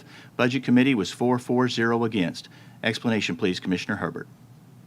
This is fees collected to support services for indigent defendants. Any questions? Seeing none, if you're ready to vote, all those in favor signify by pressing your yes button. Any opposed, your no. Anyone wishing to change their vote, please do so at this time. Record the vote, please, Mr. Whitby. 24 yes, 0 no. Resolution passes. Resolution 62321, resolution appropriating and amending the 22-23 medical examiner's budget by $32,200. Revenues to come from unappropriated county general funds. Proper motion made by Commissioner Herbert, seconded by Commissioner Tunnicliffe. Public Health Committee did not meet. Budget Committee was 4-0 against. Explanation, please, Commissioner Herbert. This is more autopsies for the medical examiner to do than was in our budget. A lot of people dying. Any questions? Seeing none, if you're ready to vote, if you're in favor, signify by pressing your yes button. Any opposed, your no. Anyone wishing to change their vote, please do so at this time. Record the vote, please, Mr. Whitby. 24 yes, 0 no. Resolution passes.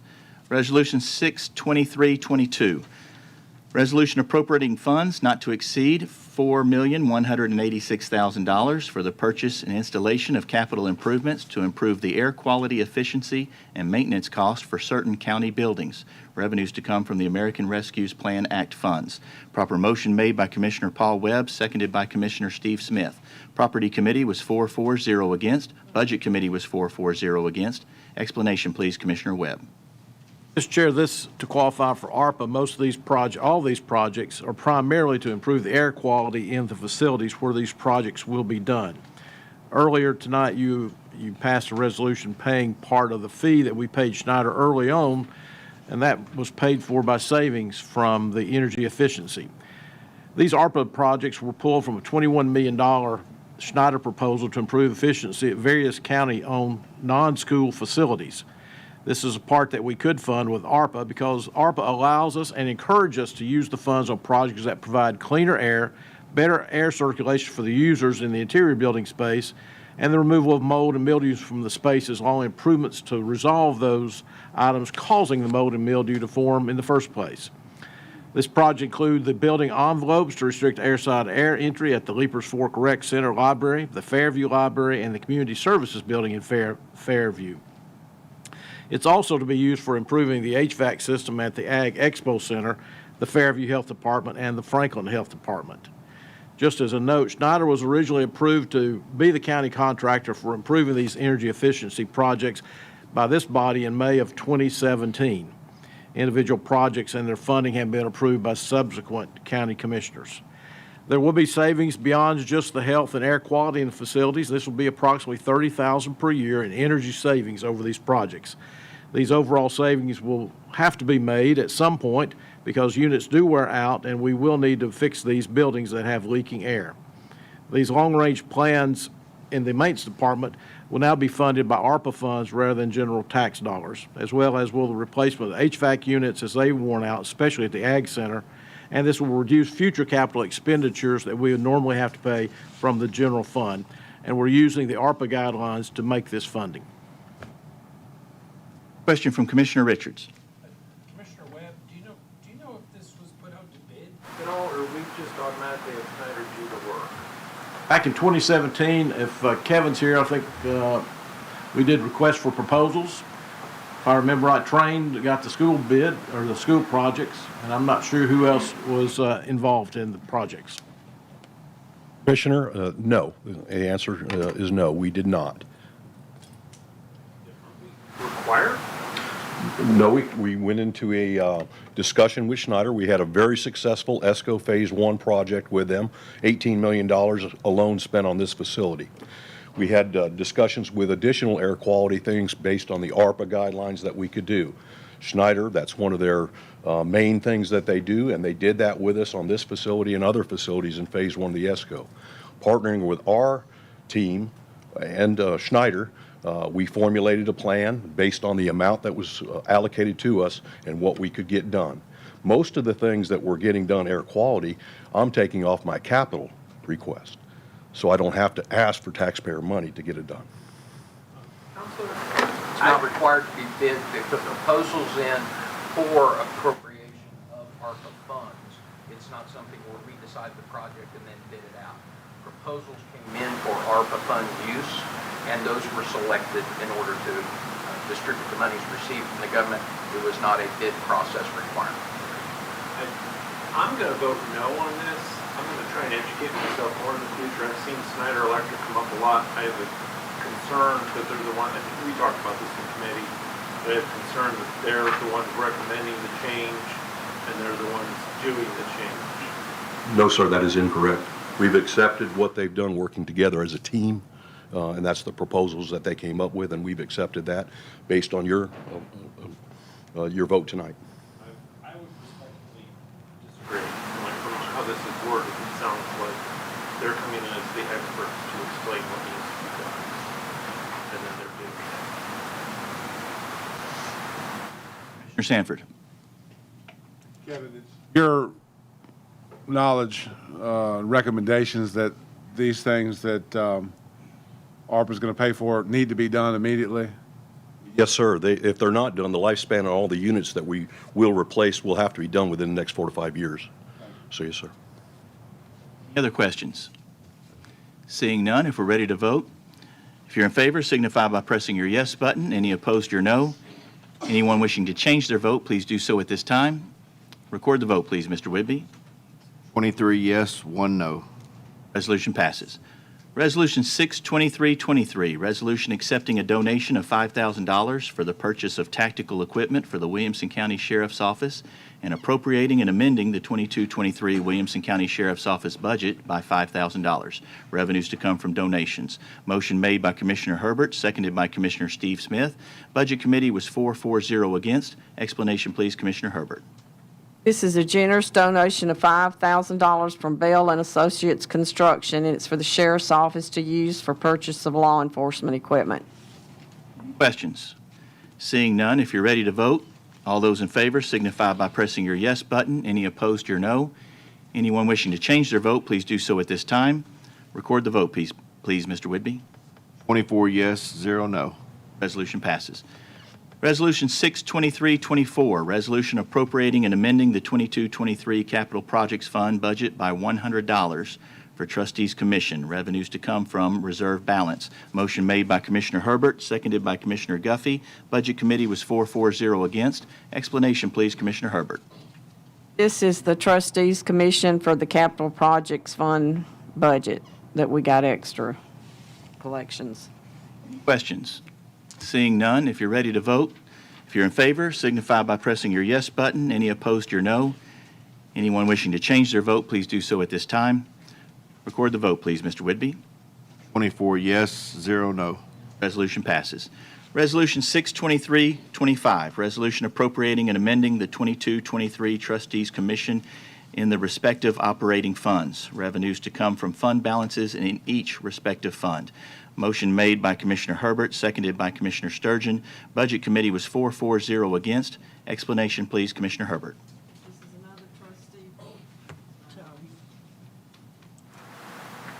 Another trustee's fee for the County General Fund, the Solid Waste Fund, the Highway Fund, and the General Debt Fund. Any questions? Seeing none, if you're ready to vote, if you're in favor, signify by pressing your yes button. Any opposed, your no. Anyone wishing to change their vote, please do so at this time. Commissioner Sanford? Absent. Oh, I'm sorry. If you'll note him as being absent, and then record the vote, please, Mr. Whitby.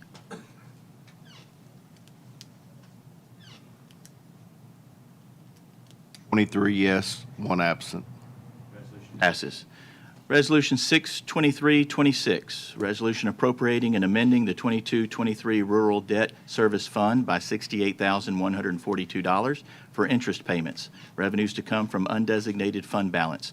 Motion made by Commissioner Guffey, seconded by Commissioner Paul Webb. Budget Committee was 4-0 against. Explanation, please, Commissioner Herbert. This is the interest payments on new debt for these school bonds. Questions? Seeing none, if you're ready to vote, if you're in favor, signify by pressing your yes button. Any opposed, your no. Anyone wishing to change their vote, please do so at this time. Commissioner Landrum. Record the vote, please, Mr. Whidbey. 23 yes, 1 absent. Resolution passes. Resolution 62327, resolution appropriating and amending the 22-23 General Debt Service Fund by $1,997,914 for interest payments. Revenues to come from undesignated fund balance. Motion made by Commissioner Herbert, seconded by Commissioner Tunnicliffe. Budget Committee was 4-0 against. Explanation, please, Commissioner Herbert. Is the interest payments on new debt in the general fund. Any questions? Seeing none, if you're ready to vote, if you're in favor, signify by pressing your yes button. Any opposed, your no. Anyone wishing to change their vote, please do so at this time. Record the vote, please, Mr. Whidbey. 24 yes, 0 no. Passes. We've already done Resolution 28, Resolution 62336. Is that our next one? Is the late filed resolution appropriating and amending the 22-23 Clerk and Master Chancery Court budget by $3,080, revenues to come from reserve account. Motion made by Commissioner Paul Webb, seconded by Commissioner Greg Sanford. Budget Committee was 4-0 against. Explanation, please, Commissioner Webb. You can see from the resolution, they're moving the funds over to office supplies in order to buy laptop computers for their operations. Any questions? Seeing none, if you're ready to vote, if you're in favor, signify by pressing your yes button. Any opposed, your no. Anyone wishing to change their vote, please do so at this time. Commissioner Sanford. Record the vote, please, Mr. Whidbey. 24 yes, 0 no. Passes. We also have already done 62329, so on to 62330, resolution to adopt the 2021 International Building Codes for Williamson County, Tennessee. Motion made by Commissioner Guffey, seconded by Commissioner Tunnicliffe. Planning Commission was 9-4-0 against. Budget Committee was 4-4-0 against, as amended, to change the effective date from July 1st to September 1st. Explanation, please, Commissioner Clifford.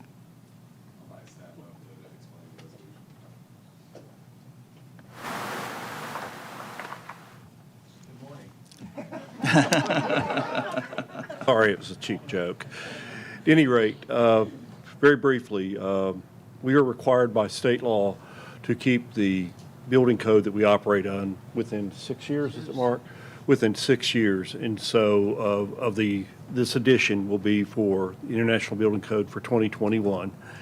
And the amendment we had a what I would consider probably a defective effective date. We have with Commissioner Sanford and Mayor Anderson's, and rightly so, suggestion moved it back to September 1st. I have a motion to move the date from July 1st to September 1st. Motion made, seconded. Any discussion on the motion to amend? Seeing none, we're voting on the amendment to move the effective date from July 1st to September 1st. If there are no other questions, anyone, if you're ready to vote and you're in favor of the amendment, signify by pressing your yes button. Any opposed, your no. Anyone wishing to change their vote, please do so at this time. Record the vote, please, Mr. Whidbey. 24 yes, 0 no. Now we're back to the resolution as amended. Any questions on the resolution as amended? Commissioner Mary Smith. Just a quick question. So with these new international building codes, do we know any kind of cost impact this would be when these new buildings come up? I mean, what are kind of the differences, some of the differences you've seen that might be substantial? Okay. Only so much you can do with sticks and bricks. So there's not a lot of changes that will be cost effective in the building industry at all. It more addresses new products that come online, you know, like new new toys and stuff that people have, but Like green energy and, yeah, okay. not a lot of changes that we see happening to affect the cost.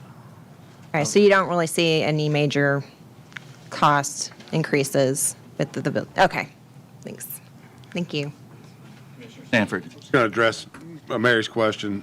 There is a great deal of cost with the air requirements from what they were in 2015 to what they're 2021. That being said, I did have a conversation with the Home Builders Association, and they were notified. It's probably been a year ago that this was coming down the pike, and some of them had forgotten that they were notified. But I think based on myself and the mayor speaking about it, and the other members that were there at that committee meeting, September 1st gives them ample time to get their ducks in a row, if you will. And I have spoken again with several members of the leadership of the Home Builder Association, and they weren't necessarily happy, but they were notified, like the director said, and they're just going to have to prepare for it, right? State law, it is what it is. So they'll have to incur the extra costs, which we passed on to the homeowner. But So we're going to see. On the energy side of it, we have to, by state law, we have to stay with the 2009 energy code, okay? And so that takes us back to where there's still only R19 in the walls rather than R30, okay? So that we're getting these houses so tight now that you have to cut a hole in the wall to bring fresh air in. Okay, so nobody wants a hole in a wall to let mice and snakes and everything else in. So we're sticking, by state law, we have to stay with the 2009 energy code. So that's a good thing. that's good. I'm not a home builder, right? I'm a real estate agent and developer. So all I can rely on is what Sheely told me at the Home Builder Association. And the second command over there, right, because that's what they do for a living. Right. They were concerned about dramatic impacts with the air quality standards and costing more money. So just relaying that to Commissioner Smith. Right, that's fine, but we still have to stay with the 2009 energy code, which, the air quality problems were because we're getting these houses too tight.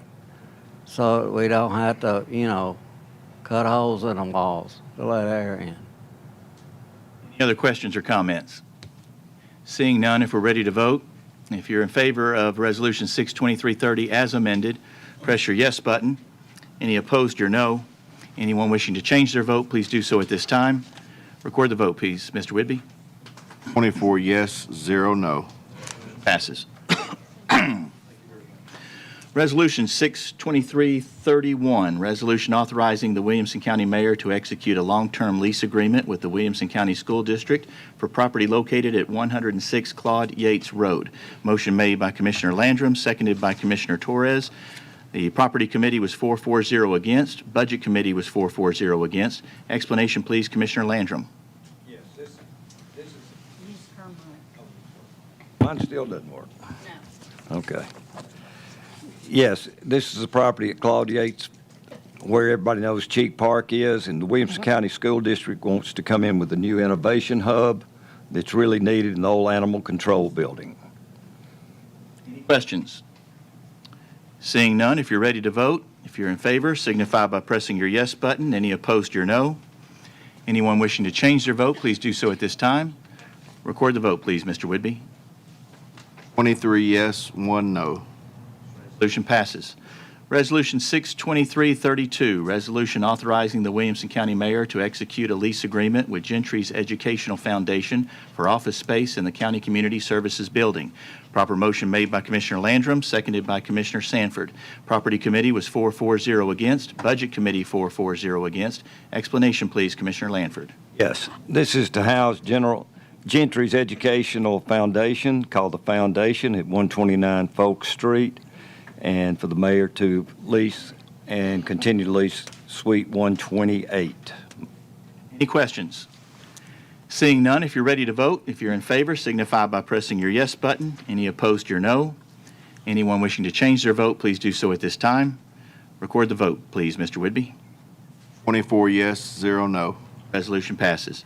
Resolution 62333, resolution authorizing the Williamson County Mayor to execute a lease agreement with Mid-Cumberland Meals on Wheels for office space in the County Community Services Building. Proper motion made by Commissioner Guffey, seconded by Commissioner Tunnicliffe. Property Committee was 4-4-0 against. Budget Committee was 4-4-0 against. Explanation, please, Commissioner Landrum. Yes, just as said, this is for Mid-Cumberland Meals on Wheels to use Suite 107 there on 129 West Folk Street. Any questions? Seeing none, if you're ready to vote, if you're in favor, signify by pressing your yes button. Any opposed, your no. Anyone wishing to change their vote, please do so at this time. Record the vote, please, Mr. Whidbey. 24 yes, 0 no. Resolution passes. Resolution 62334, resolution authorizing the Williamson County Mayor to execute a lease agreement with Mid-Cumberland Community Action Agency for office space in the County Community Services Building. Proper motion made by Commissioner Mary Smith, seconded by Commissioner David Landrum. Property Committee was 4-4-0 against. Budget Committee was 4-4-0 against. Explanation, please, Commissioner Landrum. Mid-Cumberland Community Action Agency, it's leasing space at Suite 136 at 129 Folk Street. Move for Any approval. questions? Seeing none, if we're ready to vote, all those in favor signify by pressing your yes button. Any opposed, your no. Anyone wishing to change their vote, please do so at this time. Record the vote, please, Mr. Whidbey. 24 yes, 0 no. Resolution passes. It is an understatement for me to say thank you to the sheriff's deputies who have stood here all night. I appreciate you. Appreciate all the department heads, appreciate all the commissioners. We got her done. I'm looking for a motion to adjourn. We are adjourned.